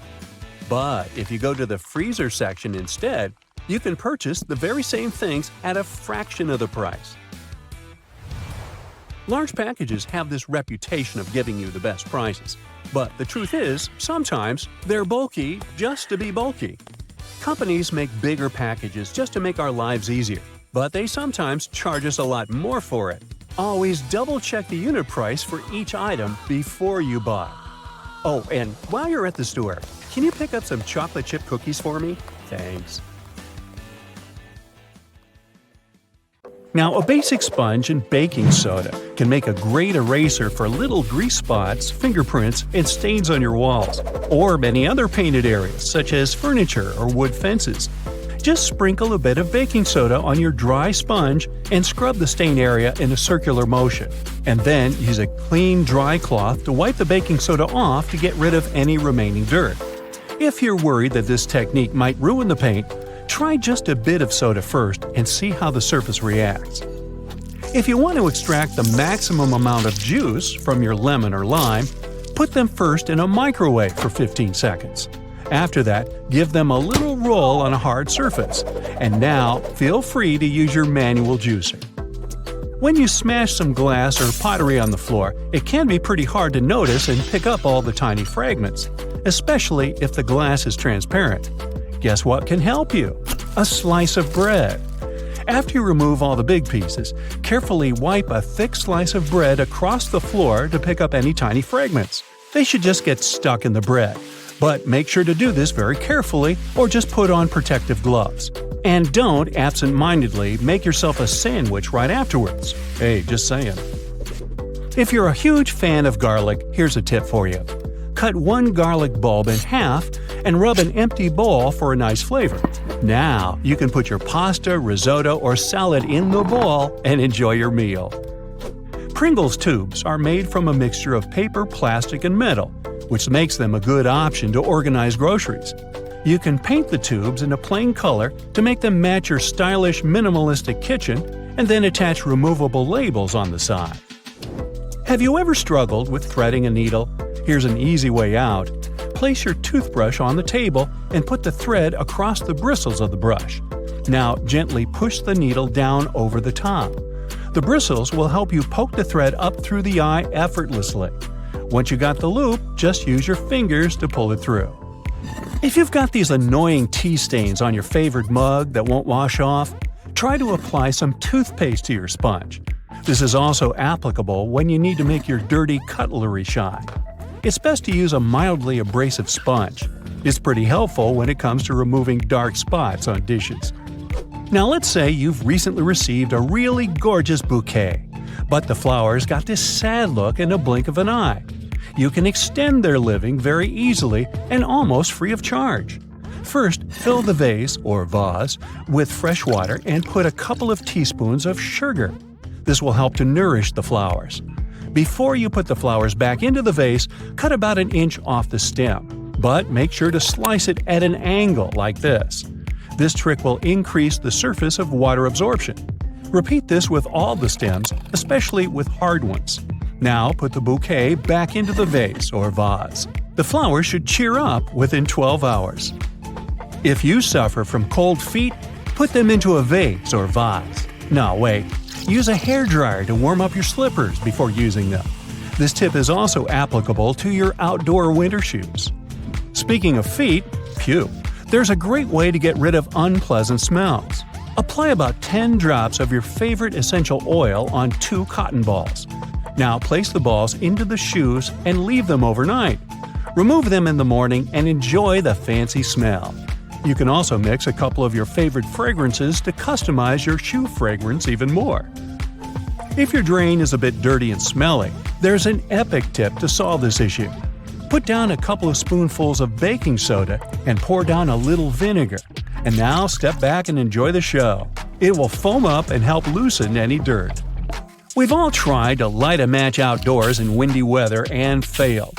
Well, we've been doing it all wrong. There's an easy way to prepare a matchstick in advance using a sharp knife. Carefully carve back the 4 corners just behind the head of the matchstick. Then repeat the same technique one more time so it looks like this. These 8 little splinters will help create a stronger wind-resistant flame. If you have a small wardrobe with limited space for hanging new clothes, remove some metal pull tabs from the tops of old drinking cans. They can make the perfect holding loops for fixing the second hanger. Just put the ring over the hook. This is how you can double and even triple the storage space on one hanging rail. If you need to make an emergency candle, you can use one very common item from your fridge. Have you guessed what it is? Butter. Cut off a piece of chilled butter and place it on a heat-proof dish. Poke a hole straight down through the center using a toothpick or a wooden stick. Now we need a wick. You can use a common cotton string or twine. Cut the corresponding length and poke it through the hole so it goes all the way to the bottom of your candle. Gently coat the end of the wick with butter and light up your brand new DIY candle. Use hair straightening tongs to smooth out those annoying creases on your tie. Or let's say you're working in a shop and you have to deal with fluffy piles of cash. The tongs will help you iron your money to put them in smaller stacks, which then fit neatly into your backpack. Hey, let's not go there. Wow, this zipper is tough. Why can't it slide smoothly like all other zippers? But don't rush to throw away your coat. Grab a bar of soap and gently rub it up and down against the zipper. Repeat it on both sides. Can you feel the difference? Cut one leg off your old tights and put 2 long cardboard tubes inside it. Go ahead and thread it under your internal door with 1 tube on each side. This will protect you from any draft because the tights will seal up any gap under the floor. You can also use this trick when you need to make a full blackout in the room. Just make sure to use thick black tights. Let's say you're visiting a conference in another city, and your schedule will be very busy. You can prepare your outfits for each day in advance and put them into different compartments of your hanging clothes storage organizer this way. Now, put it right down into your suitcase, zip it, and you're ready to go. When you arrive at the hotel, you can just carefully pull out this organizer and hang it in the closet in just 2 seconds. But don't forget to take the shoes too. Is there a way to drive a nail into a wall without hurting your fingers? The answer is yes. Grab your comb and push the nail in between the prongs. This way you'll keep your fleshy fingers far away and safe. And once you've got it started, you can easily slide out the comb and finish driving the nail. If you need an emergency metal scrubby sponge to wash your pot or pan, use a piece of tin foil. Crumple it up into a ball, apply a little bit of dish soap, and your brand new sponge is ready. Now start scrubbing and get ready to be amazed. It works really well, huh? By the way, the tin foil doesn't have to be new. You can recycle the piece you've already used for cooking. And the final tip is for perfectionists. If your shower head has a hard water buildup, the water won't come out straight. To fix this, fill a plastic bag with plain white vinegar. Then put the shower head inside the bag, attach it with a band, and leave it overnight. In the morning, you can give your shower head a little scrub with an old toothbrush or clothes brush. This should help remove the remaining hard water dirt. This trick is also applicable for faucet heads. If you're struggling with opening a container or a jar, don't exert yourself too much. Just run the lid under hot water for half a minute and then dry it for a better grip and see how it magically opens. If you're following a recipe that calls for both garlic and onions, add onions first. When you see they're almost translucent, that's the perfect moment to add garlic. Garlic will cook faster than onions, so if you put both of these products in a pan at the same time, the garlic will burn and your meal won't taste as good. You're a fan of avocados? Here's how you can easily check if one is ripe or not. Just take a look at its tail. If you can pull it out without any difficulties, the avocado is good to eat. If you can't do it easily, better leave it for a couple of days since it's not ripe yet. Here's how you can tell if an egg is fresh or not. Break it and check the yolk. If you can see that it has a clear circle of white surrounding it and is located in the middle, you have a fresh egg. The yolk is supposed to be voluminous too. If it's flat, it's better not to eat the egg. If you see that the white part doesn't have clear borders and your egg spreads around, the chances are it's spoiled. To tell the quality of your eggs, put a raw one while it's still in the shell into a bowl of water. If the egg remains on the bottom, you're good to go. If one of its sides comes closer to the water surface, your egg is not fresh, but you can still eat it. But if it floats, it's not fresh enough to consume. Brushing your teeth in the morning and before you go to bed doesn't have to be the same process. It's important to brush your teeth in the morning, but more so that you have fresh breath. But in the evening, you should brush your teeth more thoroughly because that's how you can prevent bacteria from breeding and protect your gums and teeth. Speaking of bad breath, want to know a good trick to fight it in no time? Cucumber slices. If you don't have a mint within reach, simply eat a slice of cucumber to fix this problem. When you buy natural peanut butter, store it upside down. That way, it won't separate into solids and oils as much. And you'll bring the oils to the top, which is why the peanut butter will be easier to mix. When you put something down for a while, comment it out loud. For example, I've put my phone on the floor right next to my bed. When you do this, you engage multiple parts of your brain, including the language centers, and create a more vivid memory. That way, you'll be less likely to forget about it. You can do the same when you, for example, blow out a candle, unplug your hair straightener, turn off your stove burners, or take your keys, wallet, and other stuff when you leave the house. You'll get rid of many of those moments of doubt that make you wonder if you really did those things. If you visit your friend and bring along something you don't want to forget when you leave, just put it next to your car keys. That's something you definitely can't leave without. If it's hard for you to make a decision, flip a coin. It's not really about letting it decide for you, but while you're waiting to see the result, your mind will automatically start thinking about the outcome you really want, but perhaps can't admit out loud. You're in the supermarket and want to know if the pumpkin you're holding is good or not. Just knock on it. Does it sound as if it's empty inside? That's a good sign. Meanwhile, on the outside, it should be solid. Sometimes we dispose of foods that are still good to consume, like yogurt that's become layered. You know that layer of liquid on the top? That's just whey that contains nutrients. Stir your yogurt to make it smooth because it's still good to eat. When you're buying chicken, check if there's liquid around it. It's better when it doesn't have it. For instance, if you take some frozen chicken out of the freezer and see a lot of ice around the piece, it's better not to eat it.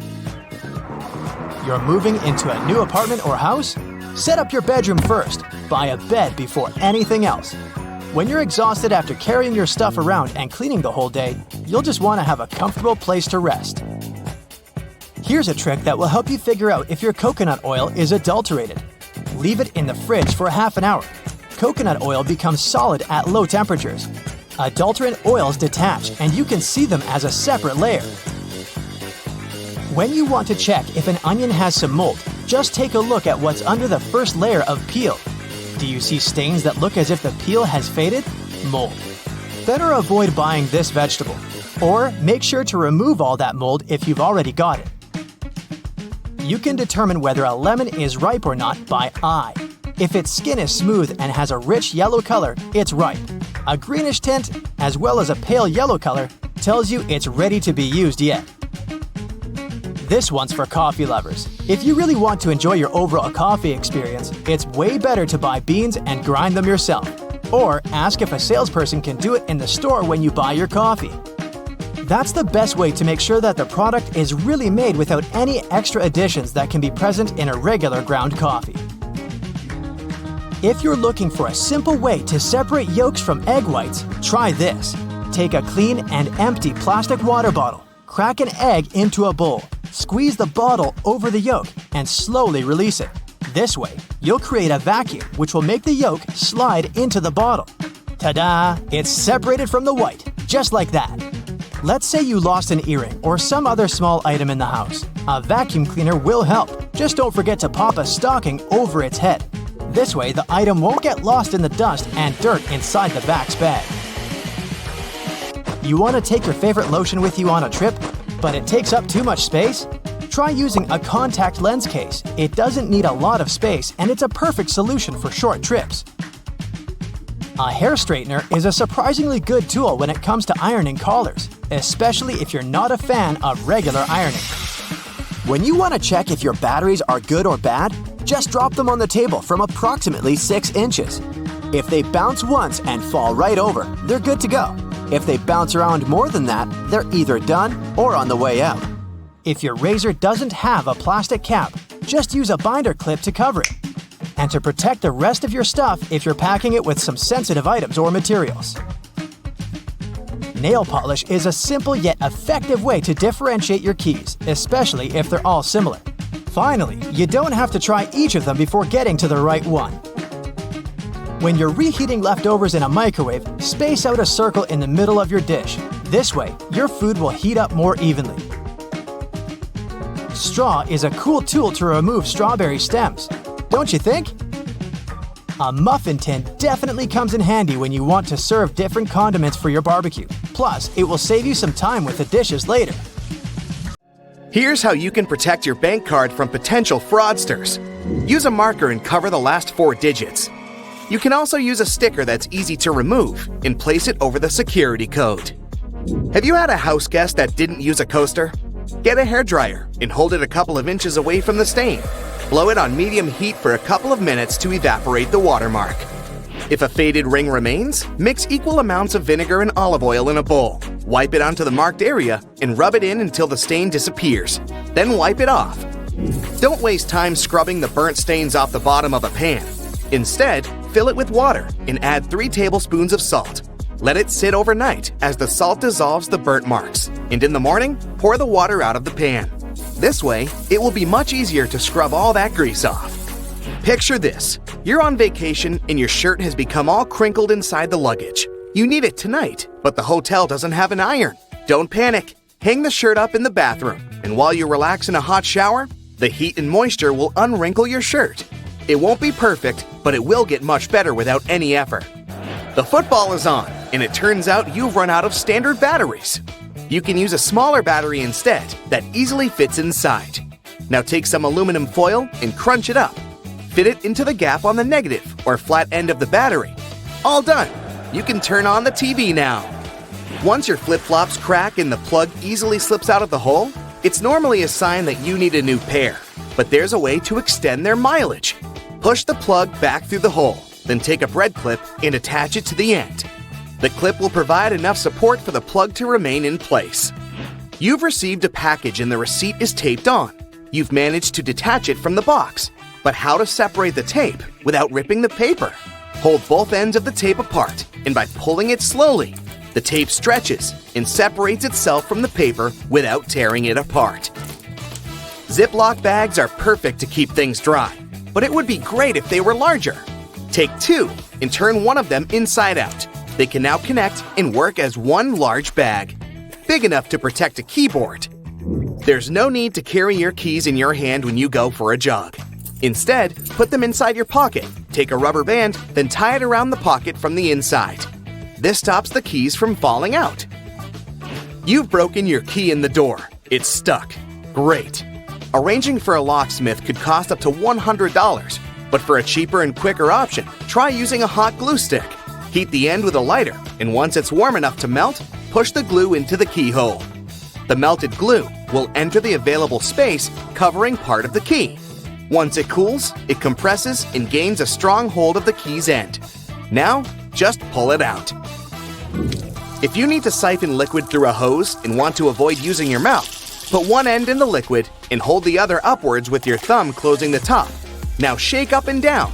This jiggle motion pushes liquid upwards, a little each time.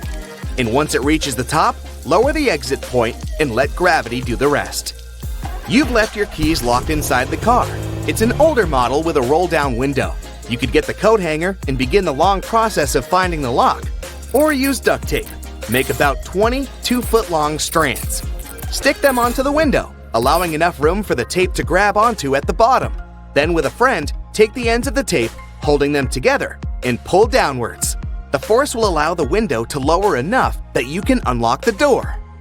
While drilling long screws into hardwood, your old drill might not have enough power, leaving them only halfway in.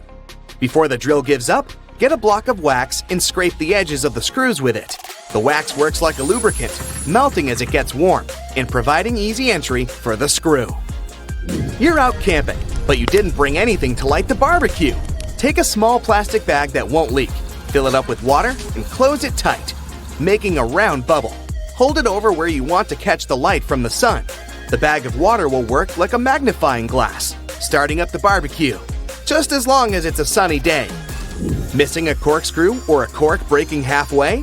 By using a stove lighter, heat the top of the bottle. The heat slightly expands the glass, and this forces the cork out the top. You've superglued your fingers again. Take some salt and pour it on top of your stuck fingers. Put your fingers into the water and slowly rub. The mixture will dissolve the glue and release you in no time. While hanging up a painting, it can be impossible to find that stubborn nail. Place a fork upside down and insert it so the nail is in between the middle fork teeth. The fork has provided a long arm that's separated from the wall, making it easier to slip the string of the painting over the nail. Once it's perfectly balanced, simply remove the fork. You need to put a cake into a container, but taking it out again later by lifting it up from the inside might ruin the cake. Put the lid upside down and place the cake on the lid. The base of the container is now the lid, making it much easier to access, slice by slice. Pour out water more efficiently from large jugs and bottles by swirling. This will make the liquid inside spin, creating a vortex. The vortex allows for the air to flow back into the bottle as the water pours out, much faster than the glugging alternative. There's an easier and less messy way to remove eggshells from a boiled egg. Once fully boiled, crack the shell on both ends by tapping them. On one end, pinch off the shell. Use the opened end to blow with your mouth. The force of air will push the flesh and expand the eggshell, forcing out the egg undamaged. When the hinges of your laptop break, repairing them can cost up to $300. A far cheaper fix is to buy a picture frame and tape it to the back of the screen. You've dropped a small piece of jewelry on the floor, seemingly impossible to find. Take a stocking and place it over the end of the vacuum hose. Give the area a good vacuum and check the end periodically. You will eventually find it sitting at the end. You've drilled a hole in the wall, but the drill hole is now too wide. Remove the screw and find an object that is slightly shorter and thinner. Pieces of plastic, small wires, paper clips, or even toothpicks are perfect. Place whichever item you find inside the hole. It's filled the gap enough so the screw will now re-enter securely. Taking the trash out can put you in a gross scenario of getting bin juice on you. A great way to avoid this is by placing old papers at the bottom of the bag. Now, not only does it absorb all the liquids from the food and other sources, but also helps prevent bad smells from forming within a bin. Nobody likes mosquitoes, and pesticides are pricey. A cheap alternative is to take a plastic bottle and cut the top part off from the bottom of the funnel. After removing it, turn it upside down and put it inside the bottle. Mix 2 cups of warm water with 2 tablespoons of sugar.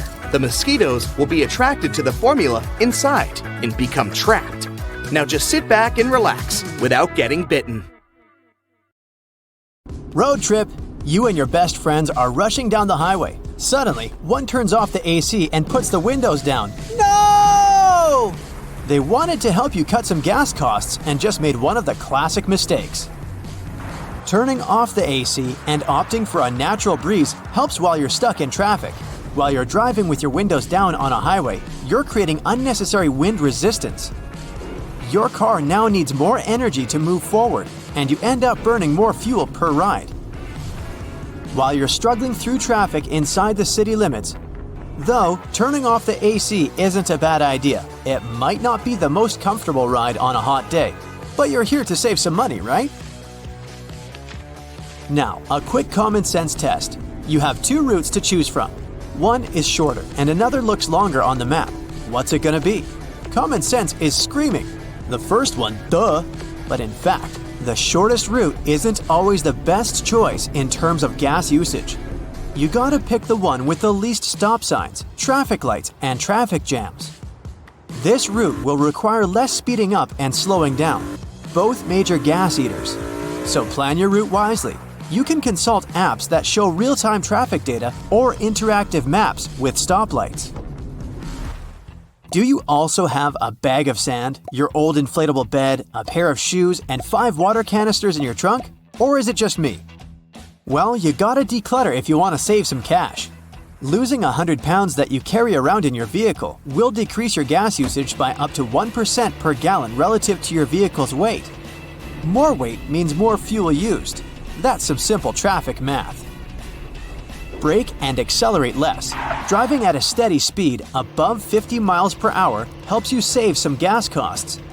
Every time you hit the brakes or take off at a rocket speed at the stoplights, you're making your engine work hard, and it feeds on fuel, you know. Plus, aggressive driving is bad traffic etiquette, so speed up slowly and coast to a braking stop smoothly. Don't go 0 to 60 or floor the car until you have to brake abruptly. Cruise control can help you with that drive calmly and steadily when you're on flat terrain like the highway. Once you approach some hills or mountains, cruise control will make your car eat too much gas for no good reason. So turn it off and let the speed go down a bit as you ascend. And then slowly speed up as you go down. This will take some workload off your engine. Park your vehicle a couple of blocks away from your destination. The next time you make the 7th trip driving around the block searching for a parking spot, it will make all perfect sense. When you sum up the frustration, your time spent on those searches, and of course, extra gas costs, you'll be okay settling somewhat further from a busy shopping area, business center, or your favorite popular restaurant. Don't wait until the last minute to refill your tank. Make it a habit to do it once it's 3/4 empty, or whenever is more comfortable for you. This way, you won't have to frantically stop at the gas station nearest to you when it's time to refill. Instead, you'll have your time for some research. There are special gas-finding apps to help you find the best deal in your area. Sometimes it can be across the state or region border, and it's never ever by the highway. Once you're ready to settle down with one gas brand, don't hesitate to ask for something in return. Sign up for their loyalty program, save an app, get a card, whatever it takes to get a discount, cashback, extra points, and other perks from them. Some grocery stores partner up with gas chains, letting you use the points you earn at the store to get a discount on gas. Even 5 cents per gallon can make a difference, so inquire about those. Hybrid vehicle owners, this one's for you. Try turning on the AC while your car is still plugged into the charger. It will help extend the vehicle's range when you get on the road, which means less money spent on gas. If you're driving one of the newer model cars, your engine must automatically stop when you idle your car. If that's not your case, avoid idling to save fuel. Waiting for the traffic lights to turn green takes 45 to 120 seconds. And starting your car requires only 10 seconds of gas. So, if you have to stop for more than 10 seconds, turn your vehicle off. If you let it run, it can eat up to an extra half a gallon of fuel per hour.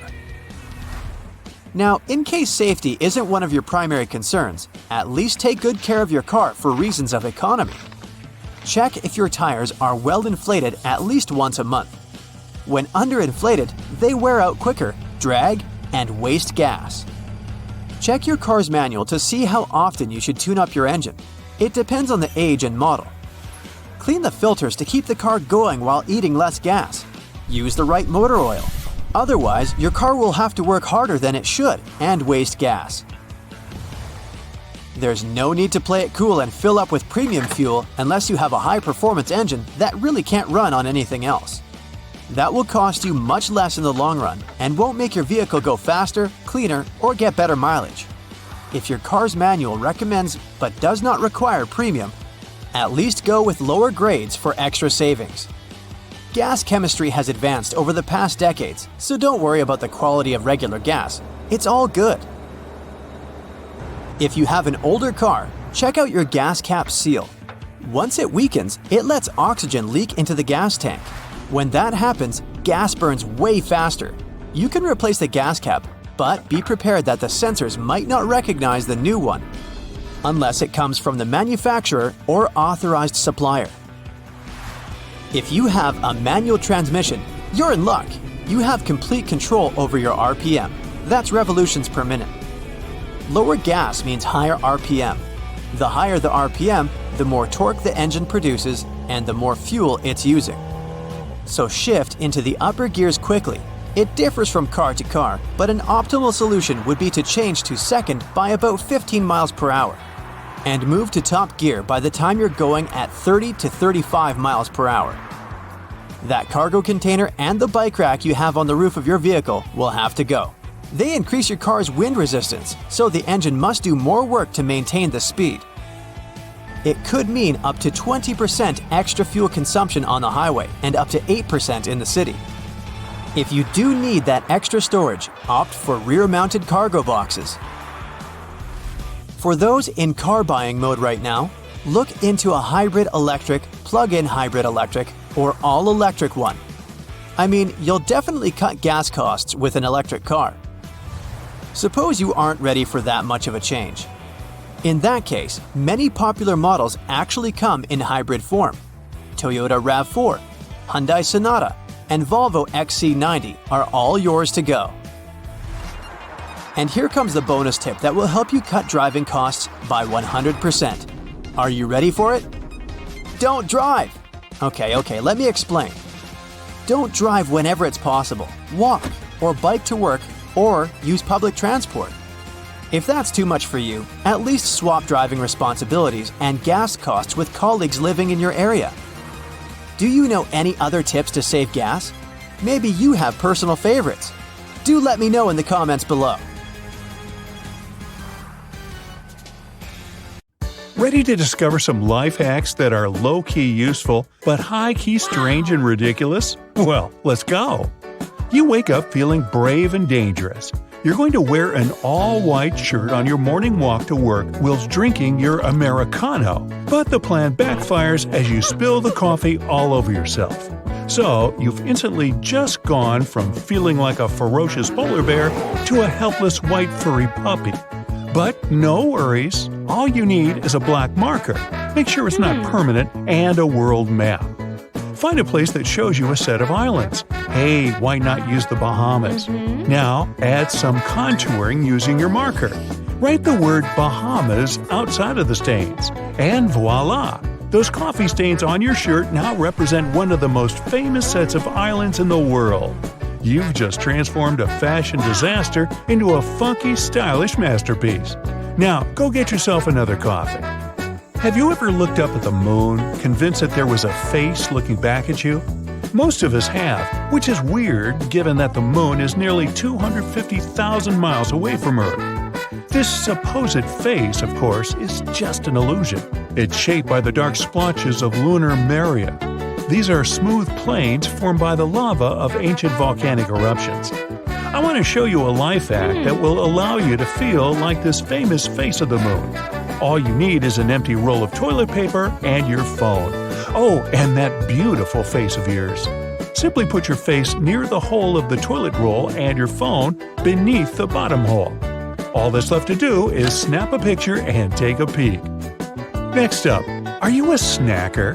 I mean, you just can't stand going into business meetings or classrooms where you're not supposed to eat. I might have found a solution if you're someone who likes Jesus. All you need is a chapstick tube, an empty one.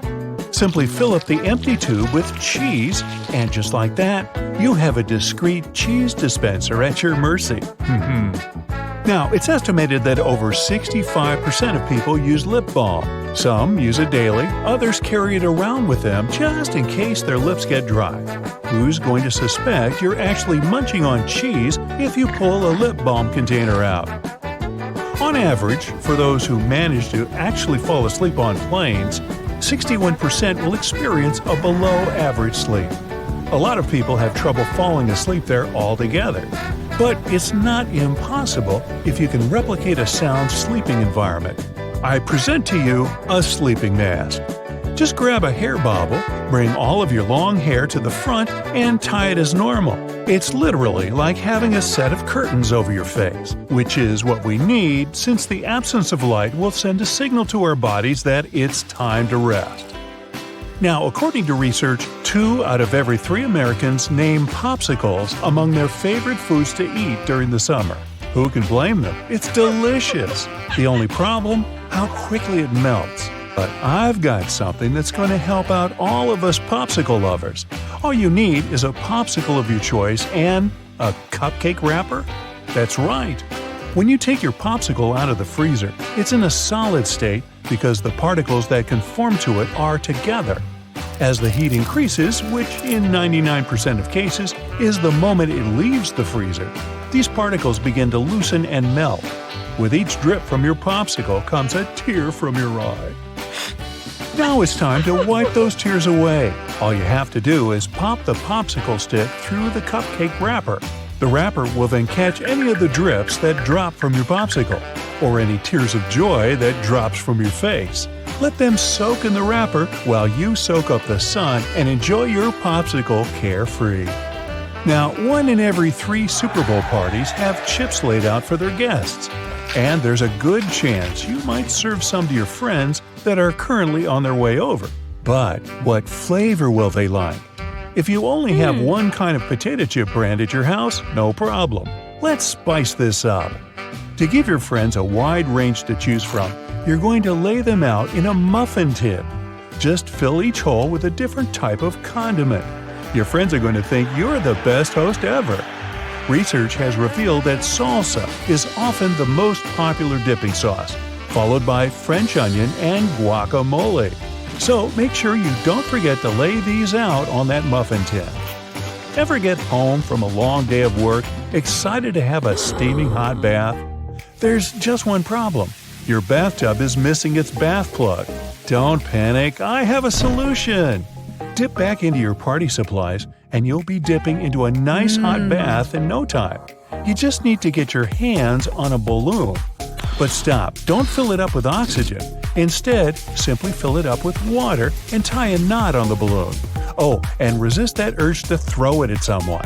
Now, go put the water balloon in place of the bath plug. Make sure you fit it nicely and firm. You can check it by turning on the tap to see if the water begins to fill. If it does, it means it's time for you to finally enjoy that hot bath you wanted. Now, would you like to make it the best bath ever? By having a beverage of your choice floating beside you throughout? Let me show you how. Go back outside to your car. Actually, put your clothes back on first. I promise you'll be back inside for that bath soon. Grab your phone holder from inside the car. Run back to your bathroom and stick it against the wall by the bathtub. Position it in a way that will fit the glass containing your drink. Make sure the holder's secure, as I'm confident you don't want to be bathing in spilled Coca-Cola. Now that you've ensured this, I'll leave you to enjoy this much-delayed bath and move on to the next life hack. Speaking of beverages, those cans of soda you just bought get warm way too fast. Let me help you out. Quickly pop to a nearby store and buy some ice. Then just find an empty cardboard box and a plastic bag. Open up the box and then cover it with the plastic bag as if you're going to use it as a trash can. Then get your ice and pour the necessary amount inside the box. All of a sudden, you have a fully functioning drink cooler at your disposal. Go grab those cans of soda and put them inside it. Check back in a few minutes to find them nice and cold. In the meantime, just enjoy the sun. Sometimes, as you're going for a walk, you'll encounter surfaces such as muddy trails and forests that have the potential to ruin your shoes. Even if they're walking shoes, you still want them to look good, right? Well, let me show you a trick to keep those sneakers of yours sparkling. Once more, all you need is a balloon. Blow the balloon up and keep the air hole clutched with your hand so as to keep it inflated. Put the balloon on the ground, keeping the air hole covered, and put your hand inside your shoe. You heard that right, hand, not foot. Then press down on the balloon with the shoe. This will cause the balloon to deflate, and once finished, it will be tightly wrapped around the bottom of your shoe. This will act as a perfect form of protection against any dirty surfaces you'll be walking over on your travels. Now just do the same with your other shoe, and away you go. Now when you get home, you'll probably be so excited to get inside, kick your feet up, and relax. This is why struggling through all the keys on your keyring upon arriving is so annoying and tiresome. Well, don't worry, I've got an easy and satisfying fix that will make this process much more instant moving forward. All you need is some nail polish. Well, a couple of different colors. Designate a specific color for each key and get painting. Then just let the paint dry off for a bit. When it's done drying, you have a new color-coded set of keys to your name. Convenient, isn't it? Yep, moving objects through a door when it keeps closing is super annoying. So instead, tie a rubber band around the handle on each side of the door so that it crosses over the latch. The latch then won't be able to pop out, and the door won't lock shut. To check whether your bed sheets are fully dried, take a mirror and place it underneath. Leave it there for around 5 minutes, and if it steams up, it means the sheets are still damp. A damp bed can be a breeding ground for mold and other nasty fungi. You can paint the end of your keys with different colored nail polish so that you can easily identify which key is which. In order to pour the perfect amount of oil or salad dressing, poke holes in the foil seal rather than removing it completely. This prevents a big amount rushing out quickly. To prevent Band-Aids from slipping off your finger, cut a line on either side. This will create 4 smaller sticky strips rather than one large one, and it will be much easier to secure. If you enter a public restroom and see a red Solo cup someone put under the seat, better choose another booth. It means there's no toilet paper in this one. The red cup is a frequent replacement for a toilet paper hub, which is also put under the seat for the same reason. Speaking of restrooms, almost any public toilet has a large gap between the floor and the door. The reason for such a zero privacy thing is to actually minimize the level of privacy and comfort so that people won't stay there long and there'd be no lines. It's also to clean and safer if some emergency occurs. Forgot to put your drink in the fridge? Wrap a wet paper towel around it and put it in the freezer. In just 15 minutes, your drink will be ice cold. Instead of filling your purse or wallet with store loyalty cards, you can take a photo of them. Just take one snap of the barcode as well as a picture of the front so you know which card it is. Then, when you visit the store, just scan the barcode on your phone to collect your points. If you're using your phone to watch something and are tired of propping it up and having it fall back down, try using your sunglasses. Simply place them upside down and use the parts that go around your ears to hold the phone in place. Now, if you don't have the correct size coin to put in your shopping cart next time you go to the supermarket, you can use your key instead. If you have a key with a rounded end, you can insert that where the coin would go and the cart should unlock. If you're struggling to get your taco shells to stay in place, use a muffin tray. Flip the tray upside down, spray it with oil, and place your tortillas in the gap. Cook them for around 10 minutes at 700 degrees Fahrenheit for the perfect crispy taco shell. You can use a water bottle to separate egg yolks. Hold the bottle over the yolk and squeeze it to suck the yolk up. Drop it into a separate bowl and you're good to go. Next time you're struggling to clean your ceiling fan, use a pillowcase. Slide the pillowcase over each blade to wipe off the dust. This way, excess dust is caught inside the pillowcase and won't rain down on you. To properly clean your blender, fill it with soap and hot water. Switch it on for around 10 seconds and let the swirling water do the hard work. Then just rinse it off and it's clean. Put down a strip of masking tape before nailing into plaster walls. The tape should stop the plaster from flaking or spreading dust all over the floor. If your shoes smell bad, put a few dry tea bags into the shoe. The tea bags will absorb the smell. Try using toothpaste to remove small scratches on furniture. Rub a peanut-size amount on the scratch in a circular motion until the scratch buffs out. Then wipe it with a damp cloth and voila! Drill a couple of small holes in the bottom of your trash can to stop the bag getting stuck when you pull it out. The holes stop the vacuum-like effect that keeps the bag pinned down.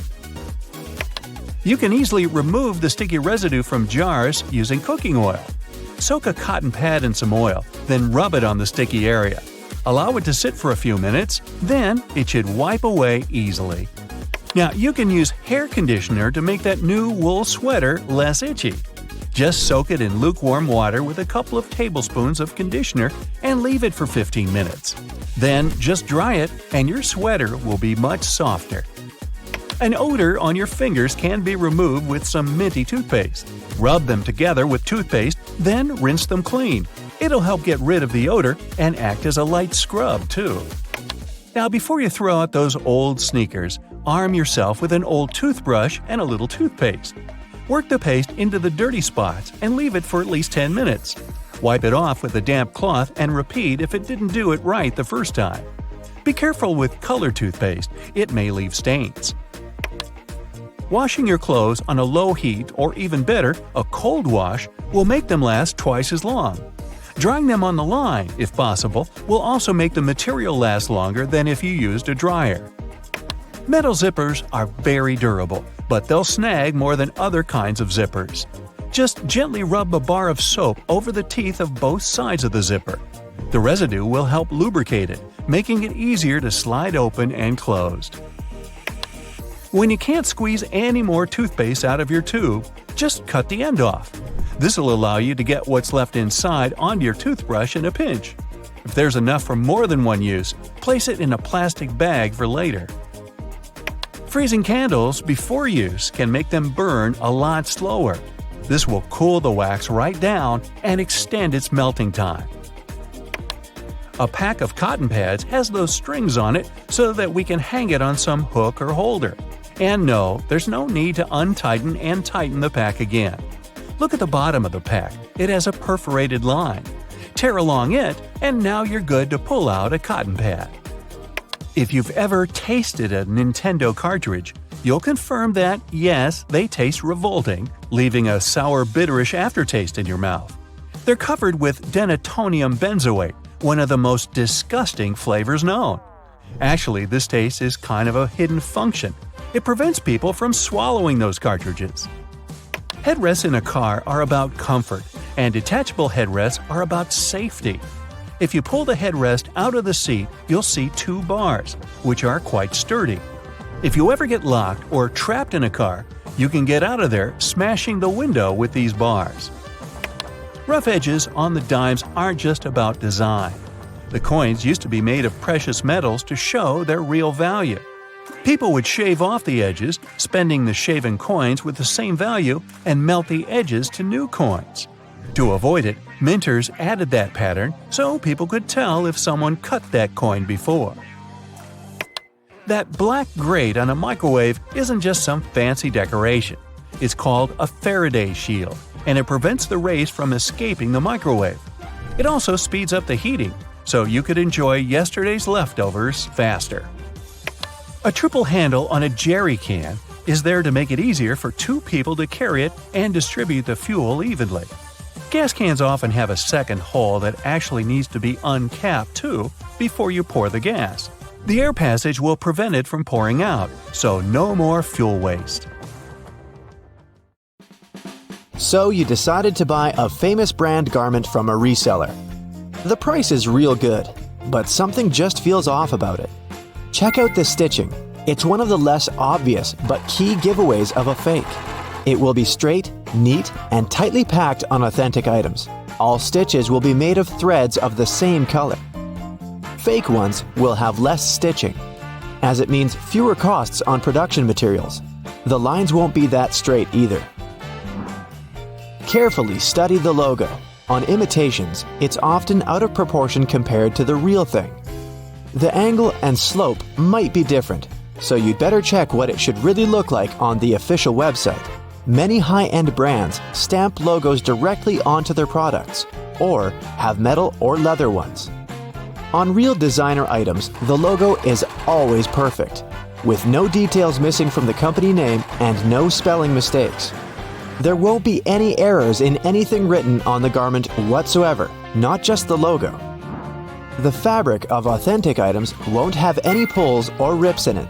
It won't fade or bleed. If the item is supposed to be made of leather, it should feel weighed. If it's made of cotton, try squeezing some fabric in your fist for a few seconds. If it looks like crumpled paper, the manufacturers most likely treated it with a special agent to keep its shape. It will look terrible after the first wash. Take a stretchy part of a dress or a skirt, tug at it, and then let it go. A quality item won't lose its shape after it. Fabric patterns will always match on real items, and zippers will be covered with a strap. These ones are the most reliable and long-lasting, unlike open plastic zippers that often break. All zippers on dresses, skirts, and any other type of clothing should be of the same length and color. Buttons must be secured with no thread sticking out. The buttonholes should be neatly overlocked and evenly cut through. Gently pull the seams apart. If you see some gaps, it's definitely not a high-quality garment. If the coloring on the handles, straps, or fastening looks faded or leaves marks on the folds, that's another sign of a low-quality item genuine brands would never manufacture. Designer items can't come in low-quality packaging. Your prospective high-end purchases will be packed in branded cloth drawstring bags with branded tissue paper. If you're shopping online and the seller won't send you close-up images of details to check, they probably have something to hide. Manufacturers of counterfeit jeans mostly care about recreating their outside and try to produce them as cheaply as possible. They use poor quality materials, so their jeans will feel lighter and thinner. They might also have strange coloring or dye runs. A real inside label for the size and style of jeans should have small stitches close to each other. This micro-stitching is a security device that makes the production process more expensive. A fake label will have longer and wider spaced stitching that won't look that neat. Zippers and their tags are rarely stamped on imitations, and so they look generic. The same is with rivets. The ones on real jeans should carry the logo or manufacturer name. The inside seams are made shorter to save on textile costs. Designer jeans lookalikes will have the cheapest cardboard used for their branding patches on the back and fewer cloth tags than the real thing. A leather patch on the back of genuine jeans won't fade or wither. You can only check this after you've washed them several times though, or if you're buying a second-hand pair. The first thing to check out when shopping for brand sneakers is the box. It shouldn't be damaged. Real sneakers won't have any visible glue stains on the sides. The font on the lettering on the insole should match the size of the shoe and can look unnaturally spaced out and bigger on a faux pair.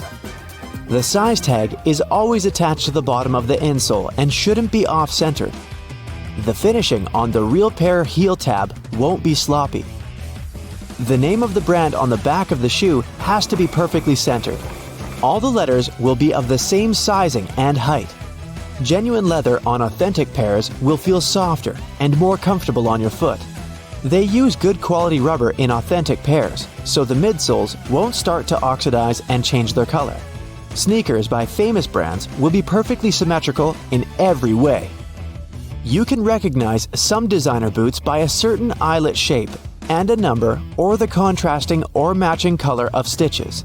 Those have to be parallel to each other and look professionally done. When shopping for a designer bag, take a close look at the logo. Check its size and see if the plates are clear and have the correct spelling. Interior labels will tell you the manufacturing nation. If it says France or Italy, you have a lower chance of getting a knockoff. Designers mostly add authenticity cards to their bags and mark their items with various serial numbers.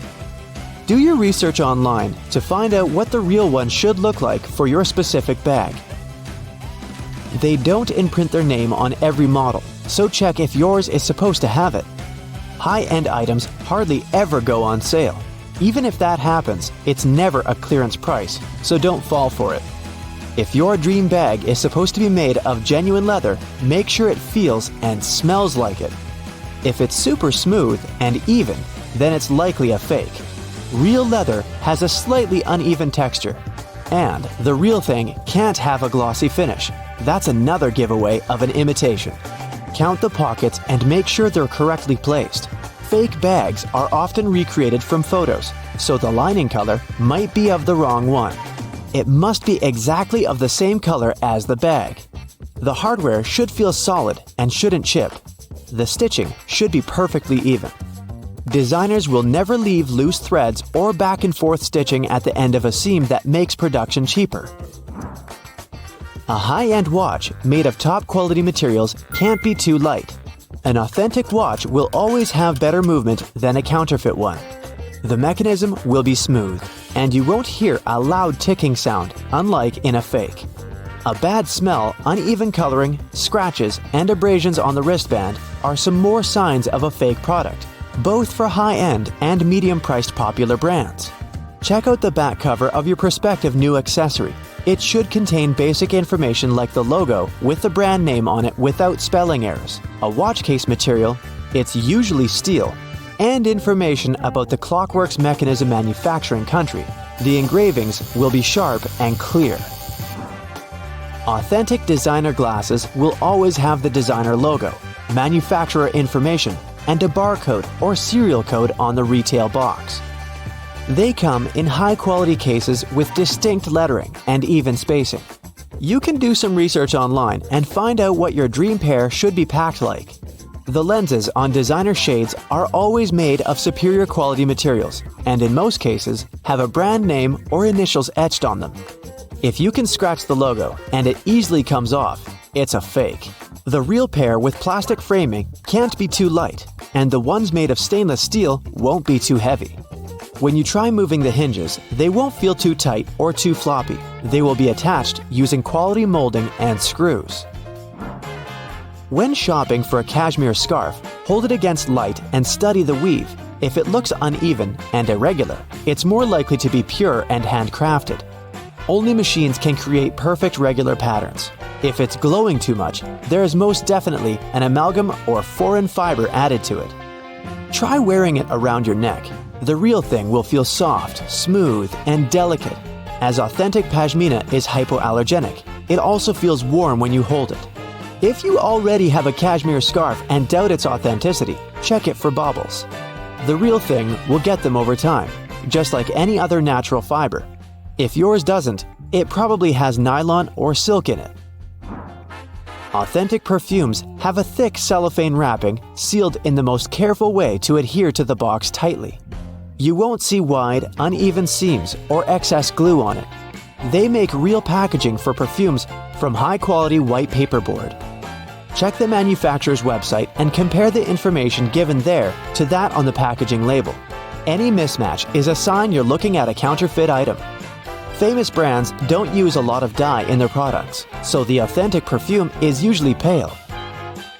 It always comes in high-quality bottles with a smooth and fine surface, unlike the imitations that are a bit rough and contoured. Put oil-absorbent paper on a clean, smooth surface. Then, squeeze your toothpaste evenly on the paper blob by blob. Sprinkle it with baking soda, and when the toothpaste pieces solidify, Put them in a small portable box or bottle. When you need to brush your teeth in the wild, just take one blob, put it in your mouth, and use your toothbrush as usual. If your condiment collection takes up too much space in your picnic basket, use some straws to create mini versions of your favorite spices. Cut 1/3 of a straw, pinch one edge with forceps, and melt it on fire to seal the edges together. Then, use a kitchen funnel to pour the spices into this mini bottle and seal the second edge using the same technique. Sign the name of the spice and place it in a small box. When your shoes get wet in the wild, find some stones of a suitable size. Put the stones in a pot with water and boil them.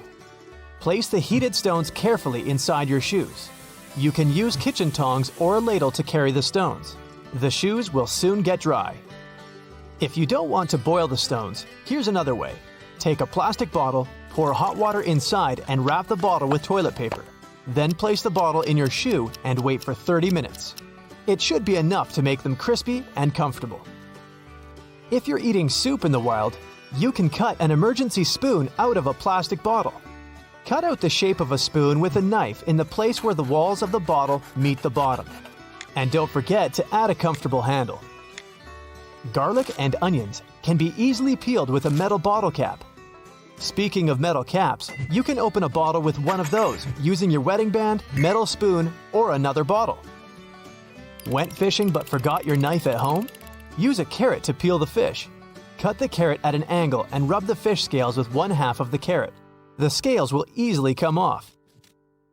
Punch holes in a cork of a plastic bottle and screw it tight. Then cut off the top of the bottle and turn it upside down. Place a rolled napkin or toilet paper in the neck of the bottle. Then put some coal, grass, and stones and pour turbid water into this handmade filter. Later, you can boil this filtered water and drink it if you get thirsty in the wild. Melt a bar of soap and draw it up into a syringe. Squeeze the soap into an empty pill pack and seal the template with tinfoil. Use one of the tiny soaps to wash your hands anytime. To make your grilled patties juicier, press a groove in the middle of the patty and put ice on it. Wait for the ice to melt and fry as usual. You can make a camping washing machine using an ordinary bucket with a lid. Cut a small hole in the middle of the lid and insert a plunger handle into it. Pour the laundry detergent into the bucket. Put in clothes and water, close the lid, and rinse the clothes with a plunger until the stains are removed.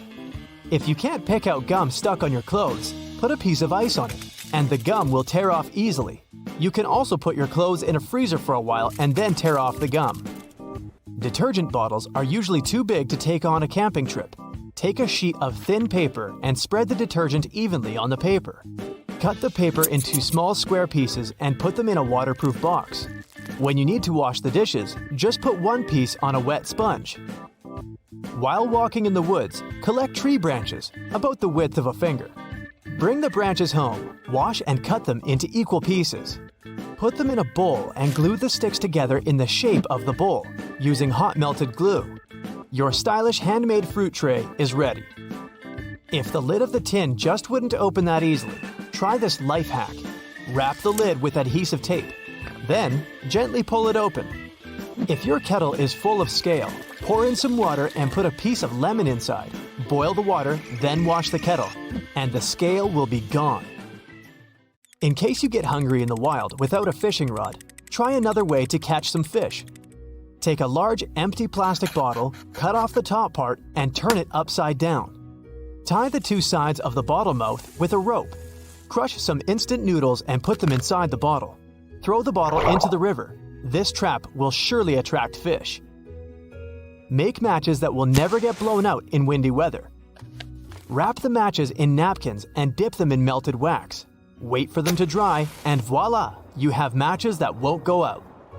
You can use a basic razor to crumble chocolate into your ice cream or coffee. Take an even number of jars and paint them your favorite color.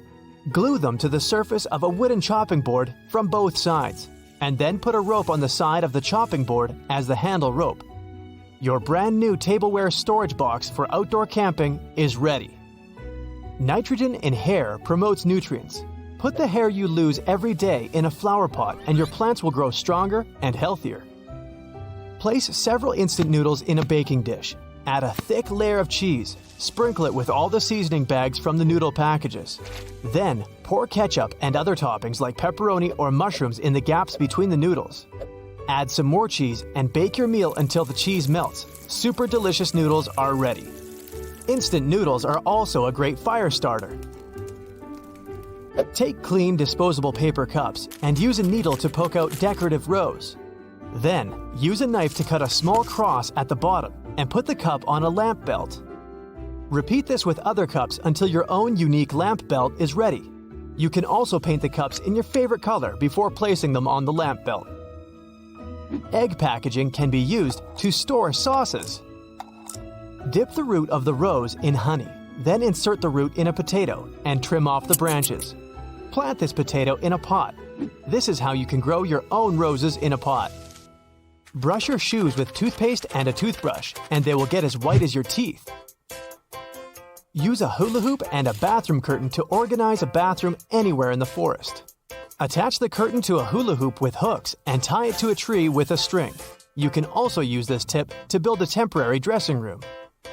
If you don't want to take the entire package of tape on a hike, wrap the necessary amount around your lighter, and then just cut off a piece when you need it. If you need to move a heavy sofa, you can put banana peels under the legs of the sofa. Furniture will slide on the floor easily.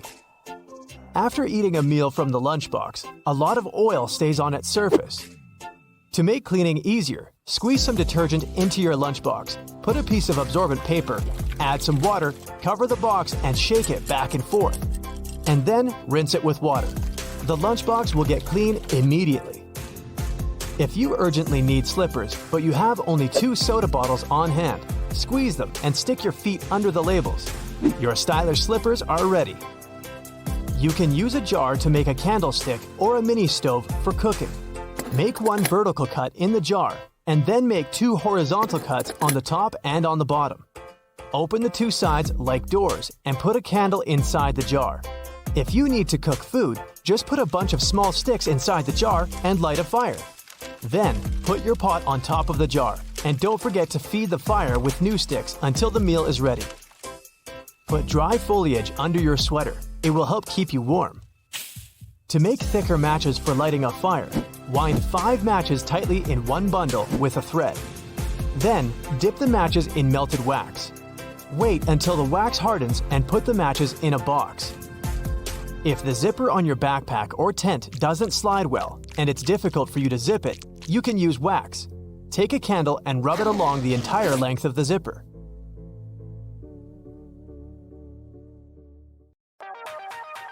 Lucky iPhone users, beware!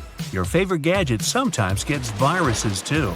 One day you may see an ad notification from your calendar, and no matter how much time you spend on deleting those events, they just won't disappear. To put an end to this misadventure, go to Settings, Calendar, Accounts, and delete all of them except for iCloud and Gmail ones.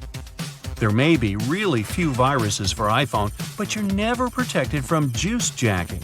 If you don't want to be the one whose data accidentally leaked, public chargers are a no-go.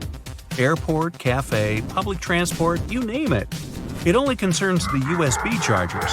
A good old adapter won't let you down. Be scrupulous about various permissions too. Make sure the apps you download are from a protected source and aren't fake. There are many shortcuts available on the internet, but most of them aren't safe. Read the app reviews before downloading. Yeah, sounds obvious, but it does help save both your time and phone. Going stealthy is vital for your privacy. If you don't have a special screen protector, just adjust the brightness level. It's harder for anyone to see your past this way. Airplane mode isn't only great for keeping your charge, but also at keeping your data safe. The logic is simple. If the phone is offline, how can anyone get your data? The iPhone runs out of charge really fast when it's cold because of the aluminum case. Aluminum gets cold way faster than plastic. By the way, an Android runs out of charge slower just because most Android phones have plastic cases. And nope, there's no remedy or piece of advice. Sorry guys. It happens to anyone at least. If you accidentally dropped your phone in the snow or just left it outside and it got frozen, don't charge it the very same moment you bring it back. Leave it for 20 to 30 minutes to get a bit warmer. Then you might want to get a water eject shortcut. It's not set by default, but you can easily get one by just Googling it. There are also a lot of free apps that eject the water from the dynamics with the power of sound. If you can't delete a certain app for some reason, check your settings. Go to Settings, Screen Time, Content, and Privacy Restrictions. In iTunes and App Store purchases, there should be a tick on Don't Allow. Change it for Allow, and now you can delete any app. One of the most bugging problems for all iPhone users is when you run out of memory.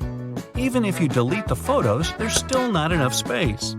Go to Settings, iPhone Storage, and make sure that recently deleted photos are actually deleted. If not, delete them in the Storage section.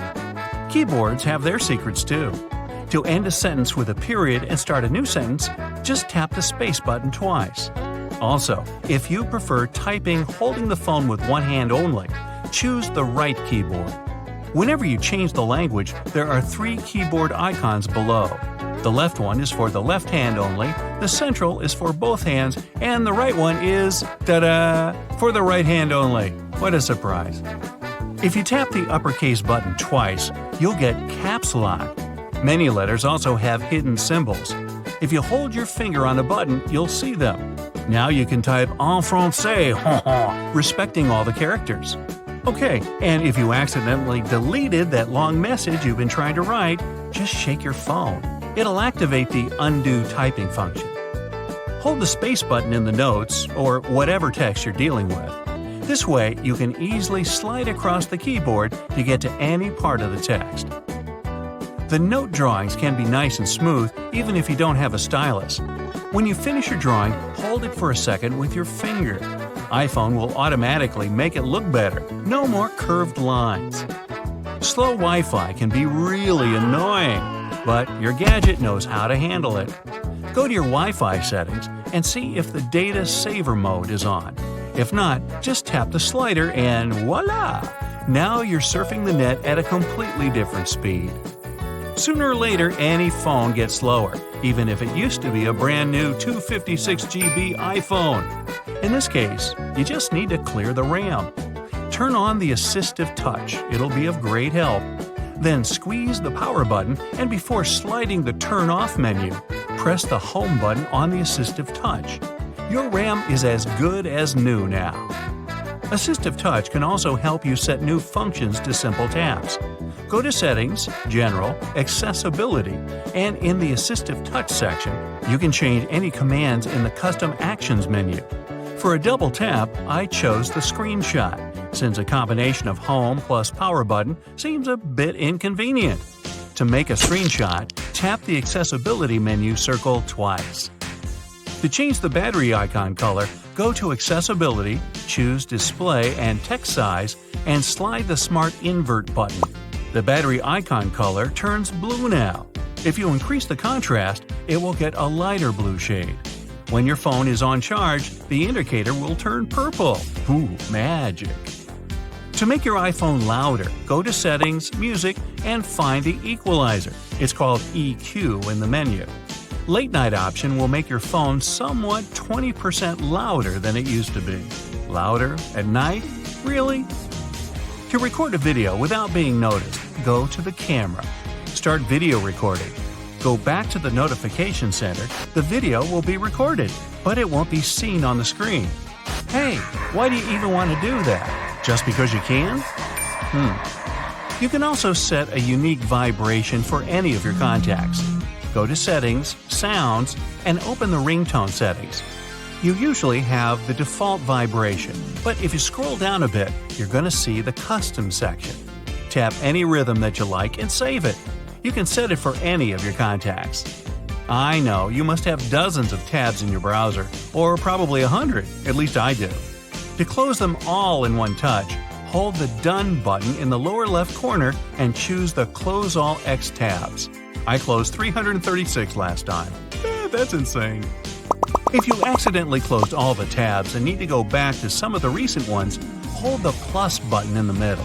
It'll open the list of recently closed tabs, so all you gotta do is scroll down, hoping to find the one you didn't want to close.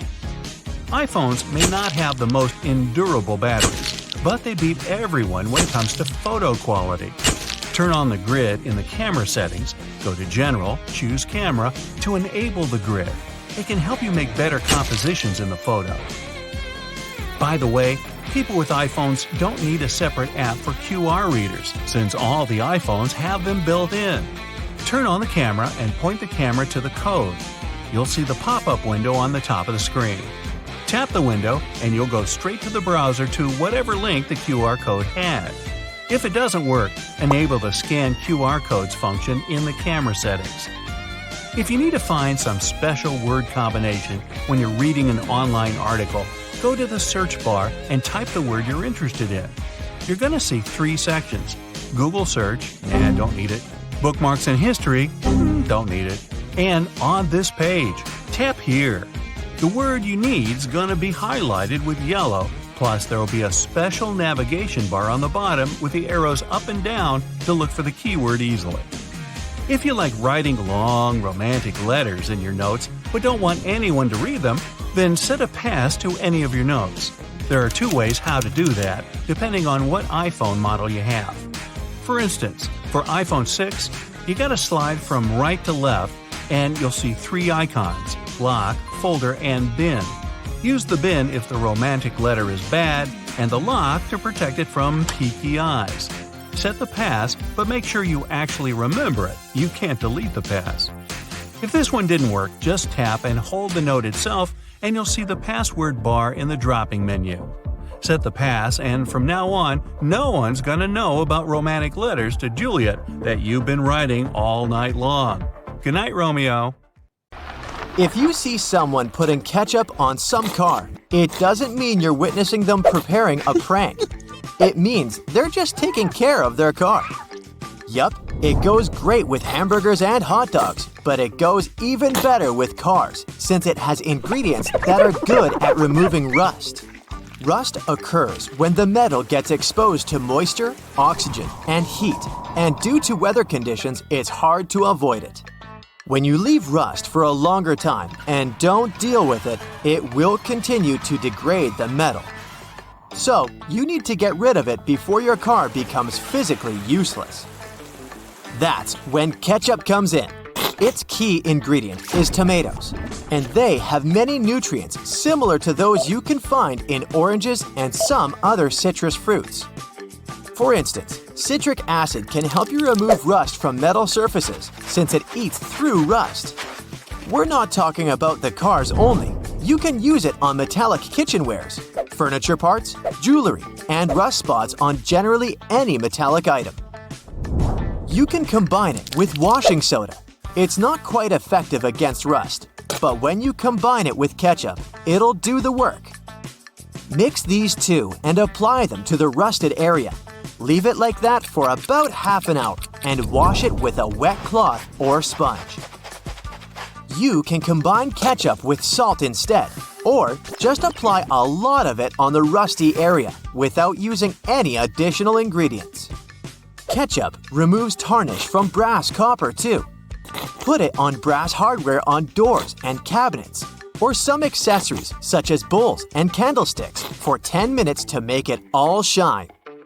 And also, you don't put it on meat just because of taste. Ketchup breaks down its fibers, which means it makes it more tender. If you've left a pot on the stove and your food burned, once again, take ketchup. Its acids will ease all the scrubbing and help you with grease.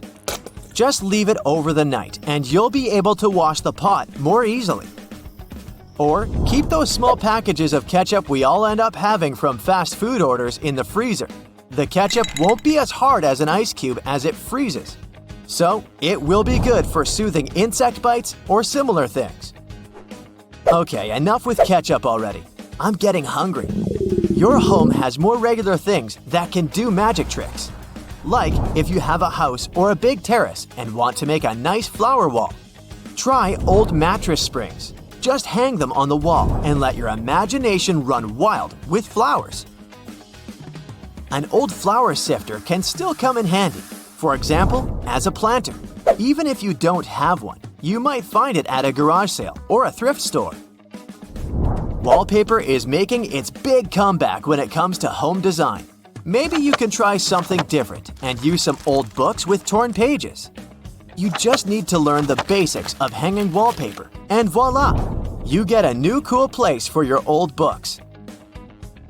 There's a solution for the remains of an old book. Don't worry. You can have blocks where you'll keep your kitchen knives. It's pretty original, don't you think? Cleaning blinds can be frustrating, but the next time you do it, try doing it with a sock over your hand. Hands are kind of perfectly shaped for getting all those nooks and crannies on the blinds, and the sock will do the rest. Here's something you wouldn't expect. Ice cubes can help you remove gum from carpet, clothing, and hair. Just put your clothes in the sink and add ice cubes. Leave it like that for a while. Ice will freeze the gum, so you can chip it away more easily. If the gum got stuck on the carpet, leave ice cubes right in the critical spot and remove the gum with a butter knife. It's a little bit harder to remove it from hair though, but still possible.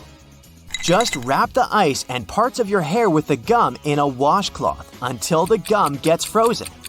When you get there, you should be able to break apart the gum and free your hair using your fingers. Or next time you have to deal with a splinter, just take one ice cube to numb that area before you even start doing anything. Vacuuming can't suck all that dust out of your cushions, but a tennis racket can. It's a tool firm enough to beat the dust, but at the same time, it has holes where dust can go through. If you have some old CD spindles you don't use anymore, bring one of them back to life, this time as a bagel tote. It doesn't take up a lot of space in your backpack, plus you can close it so your bagel doesn't fall apart. It doesn't look like that at first, but there's a lot you can do with a tennis ball too. For example, use it as a bottle opener for twist-off bottle caps or maybe sticky jar lids. Cut along the seam of a ball so you'll have a tool coated with rubber on the inside. It gives a great grip. And it doesn't stop here for tennis balls. You can cap your chair legs to protect your floor. You can leave some in a pool if you have one too. Pools quickly become very dirty if you're using them frequently. And tennis balls can absorb some of the oil coming from the people and the rest of the goop that floats on the surface. Another frustrating task is removing floor scuff marks. Yup, a tennis ball once again. Just place it on a stick. It works like an eraser. It can also be a great tool for massage. You can try with your back. Lie down on the ball on the floor and place the tennis ball on the spots where you feel the most pressure. Or maybe put it against the wall and massage stiff parts. Or something I need, a tennis ball as a holder where I can keep my reminders. Just cut a slit into its side and place your message inside. It can be a cool gift too. Or add a small metal or wooden piece so you have a key holder too. Bread tabs can be great for labeling cords and never getting lost down there with your power strip. Plastic bread tabs are sturdy, and there's enough room on them to write what the cable is for and easily clip it around the end of a cord. Plus, they come in different colors, so you'll easily recognize them and know which electrical device you can turn off. You don't have to immediately throw away an empty milk jug. Just take sharp scissors and cut off its top. Then, clean up the cut so you're sure there are no sharp edges. Now, you have a new scoop for potting soil, food for your dog, or whatever you need it for. A bobby pin is a great nail holder. You can easily get distracted and hammer a finger when working with tiny nails. So it would be better to go with a common bobby pin to keep your fingers at a safe distance. If you don't have enough space for your cookbook while preparing a meal, take a pants hanger and attach your recipes there. Also, if you have a broken pants hanger, you don't need to throw it away, or at least not all the pieces. You can remove clips and use them for pasta or some other open packs in your kitchen. Don't throw away an empty ketchup bottle. You can use it for a pancake mix so it doesn't get too messy when you're preparing this delicious breakfast. It can get tricky to carry your stuff at the beach, so take an old lotion bottle and clean it out so you can put your money, phone, and keys inside. Less chance someone will take any of this stuff even if they manage to take a peek inside your bag. Wow, these days smartphones do almost everything for us. But that doesn't mean we know about all they have to offer. Buckle up, because we're about to find out some fun tips and tricks together. When traveling, set a currency conversion chart as a lock screen for quick access. This will help you to calculate your transactions. Cover your phone's microphone to improve the audio recording. This trick will filter out the background noise and keep the focus on the main audio source. If your charger cord is too long, wrap it around a thick pen and use a blow dryer at low heat to give it a spiral shape. Place your sunglasses in front of your camera lens to take better photos in the sun. It'll reduce glare. Charge your phone faster by switching on airplane mode, and don't use it while charging. You can fix a damaged charger using the spring from a retractable pen. Open up the spring a little, then wind it round the cable just below the charger's head. Run a regular school eraser smoothly along your screen to remove fingerprints and smudges. When you go swimming, pop your smartphone in a Ziploc bag to keep it protected, not just from water, but also from sand and chemicals. Grab a photo of your car when you're parked in a huge parking lot to remember where you parked. Yeah, I get lost too. To avoid the annoying "please enter your email address" message on websites, save it as a keyboard shortcut. This will make logging in easier. If there's no charging port at a hotel, check the back of the TV. Most of them have ports that your charger can connect up to. To avoid holding your phone to look at a map while driving, attach a hair tie or a rubber band through the AC vent, then run your phone through it. Or you can download a navigation app with a dark interface and display it on your car's windshield. At night, these apps reflect off the glass in front of you. To avoid draining your phone's battery on maps, look up the route beforehand and take multiple screenshots of your trip. Correct Siri's pronunciation by responding with things like, "That's not how you pronounce bumfuzzle or cattywampus." That way Siri will learn how to say stuff correctly. "Hey, I think I've been to Bumfuzzle once." If you're struggling with your phone's signal in a remote area, turn airplane mode off and on again. This will help your gadget locate the nearest available tower. Phone brightness can drain your battery faster. To conserve it, switch your background to a plain black photo. When a pixel is black, it doesn't produce any light. Although, this only works if you have an AMOLED screen, not an LCD one. Another way to save battery is to check which apps are running in the background. You can see which ones drain your phone by examining the battery usage in your settings. Store your earphones, AirPods, and charger in your sunglasses case to avoid losing them while traveling. Avoid the limited storage space notification by programming your phone to automatically delete messages after a certain amount of time.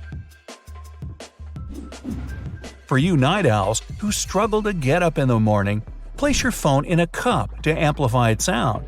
Then set your alarm and place the cup on your dresser. The loud noise will force you to get up and turn it off. All smartphones have the Find My Phone tool in their system. You can access it through another device when you lose your gadget. Your phone will make sounds at maximum volume even if it's on silent.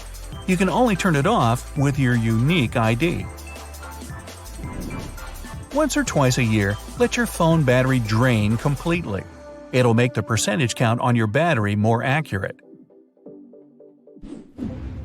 If your TV remote has disappeared or run out of batteries, you can replace it with your phone and navigate your TV with it. You can also use your gadget as a remote wireless mouse and keyboard for your computer. When you want to watch a movie on your phone during a flight, pick up one of those Ziploc bags for liquids at the airport. Place your phone inside it, then hook the bag onto the table locking mechanism. Or you can use your glasses instead. The folded arms of your glasses should support your phone perfectly. Don't waste your data watching movies or reading articles. Download the content beforehand and enjoy it without internet access. Which reminds me, to avoid being bombarded with ads while playing games, turn off your internet or put your phone in airplane mode. This will also block distracting phone calls. Speaking of which, ask your phone to remind you to call someone back when you're busy playing games. During the phone call, select the Remind Me Later option and your phone will do the rest. When you see an unknown plant, you can snap photos of it and your phone will identify it for you. There are apps like Google Lens that will give you the name of anything you're looking at. Both Apple and Android devices give you the option to store your deleted photos for 15 to 30 days in case you change your mind. If you've accidentally typed in an extra digit on your iPhone's calculator, you can remove it by swiping left or right at the top. You can also use your phone camera as a digital measuring tape. It can calculate the dimensions of a coffee table or the height of your door. Use your volume button or your earphones to snap selfies. Some smartphones allow you to use voice commands to open the camera, and others start taking photos when you give them the code words, "OK Google." When texting on your iPhone, press and hold the spacebar to move your cursor instead of dragging it with your finger. While I'm on the subject, if you've accidentally deleted something you typed on your iPhone, shake your gadget to undo it. Some Android phones allow you to take screenshots by swiping the edge of your hand across the screen. But first, you need to enable the palm motion feature. Using touchscreen gloves means you have to manually unlock your phone by typing your passcode. To avoid this, add your nose as an additional fingerprint. If you can't type with both hands on a large phone screen, enable the one-handed keyboard option in your settings. This will narrow down your keyboard size and move it to the side of your screen. Keep an extra $20 or $50 bill tacked in your phone case as a backup, in case you lose or forget your wallet. Or just give it to me. I'll watch it for you. When there's a power outage, you can turn your phone into a lantern by turning on your flashlight and placing a plastic water bottle on top of it. Prevent people who aren't in your contact list from calling you by switching on the Silence Unknown Callers option on your iPhone. Save some time when typing a web address in Safari by holding down the period key on your keyboard. This will bring up all the URL endings, starting with .com. If you don't have internet access at home, use your phone as a Wi-Fi hotspot to surf both on your laptop and tablet. You don't need an app to scan QR codes. Your phone's camera does it automatically, then takes you to the product or website you're looking for. Don't close your apps one by one. On your iPhone, swipe with 3 fingers at once to close several of them at a time. For Android users, swipe up in the middle of your screen, then swipe from left to right, and on the far left, press Clear All. Use the negative side of a battery as an alternative stylus to navigate your screen. Or you can wrap your fingers in some aluminum foil if you're wearing gloves. Turn your camera lens into a magnifying glass by putting a drop of water on it. Prevent people from touching your phone by downloading alarm apps that go crazy when they sense motion. Or use that electroshock app to zap them. Sorry, made that one up. You can eavesdrop on people's conversations using your AirPods. Leave your phone in the area you want to spy on and switch on the Live Listen To function. Then walk away with your AirPods in your pocket. You little spy, you. That's it for today. So hey, if you pacified your curiosity, then give the video a like and share it with your friends. Or if you want more, just click on these videos and stay on the bright side.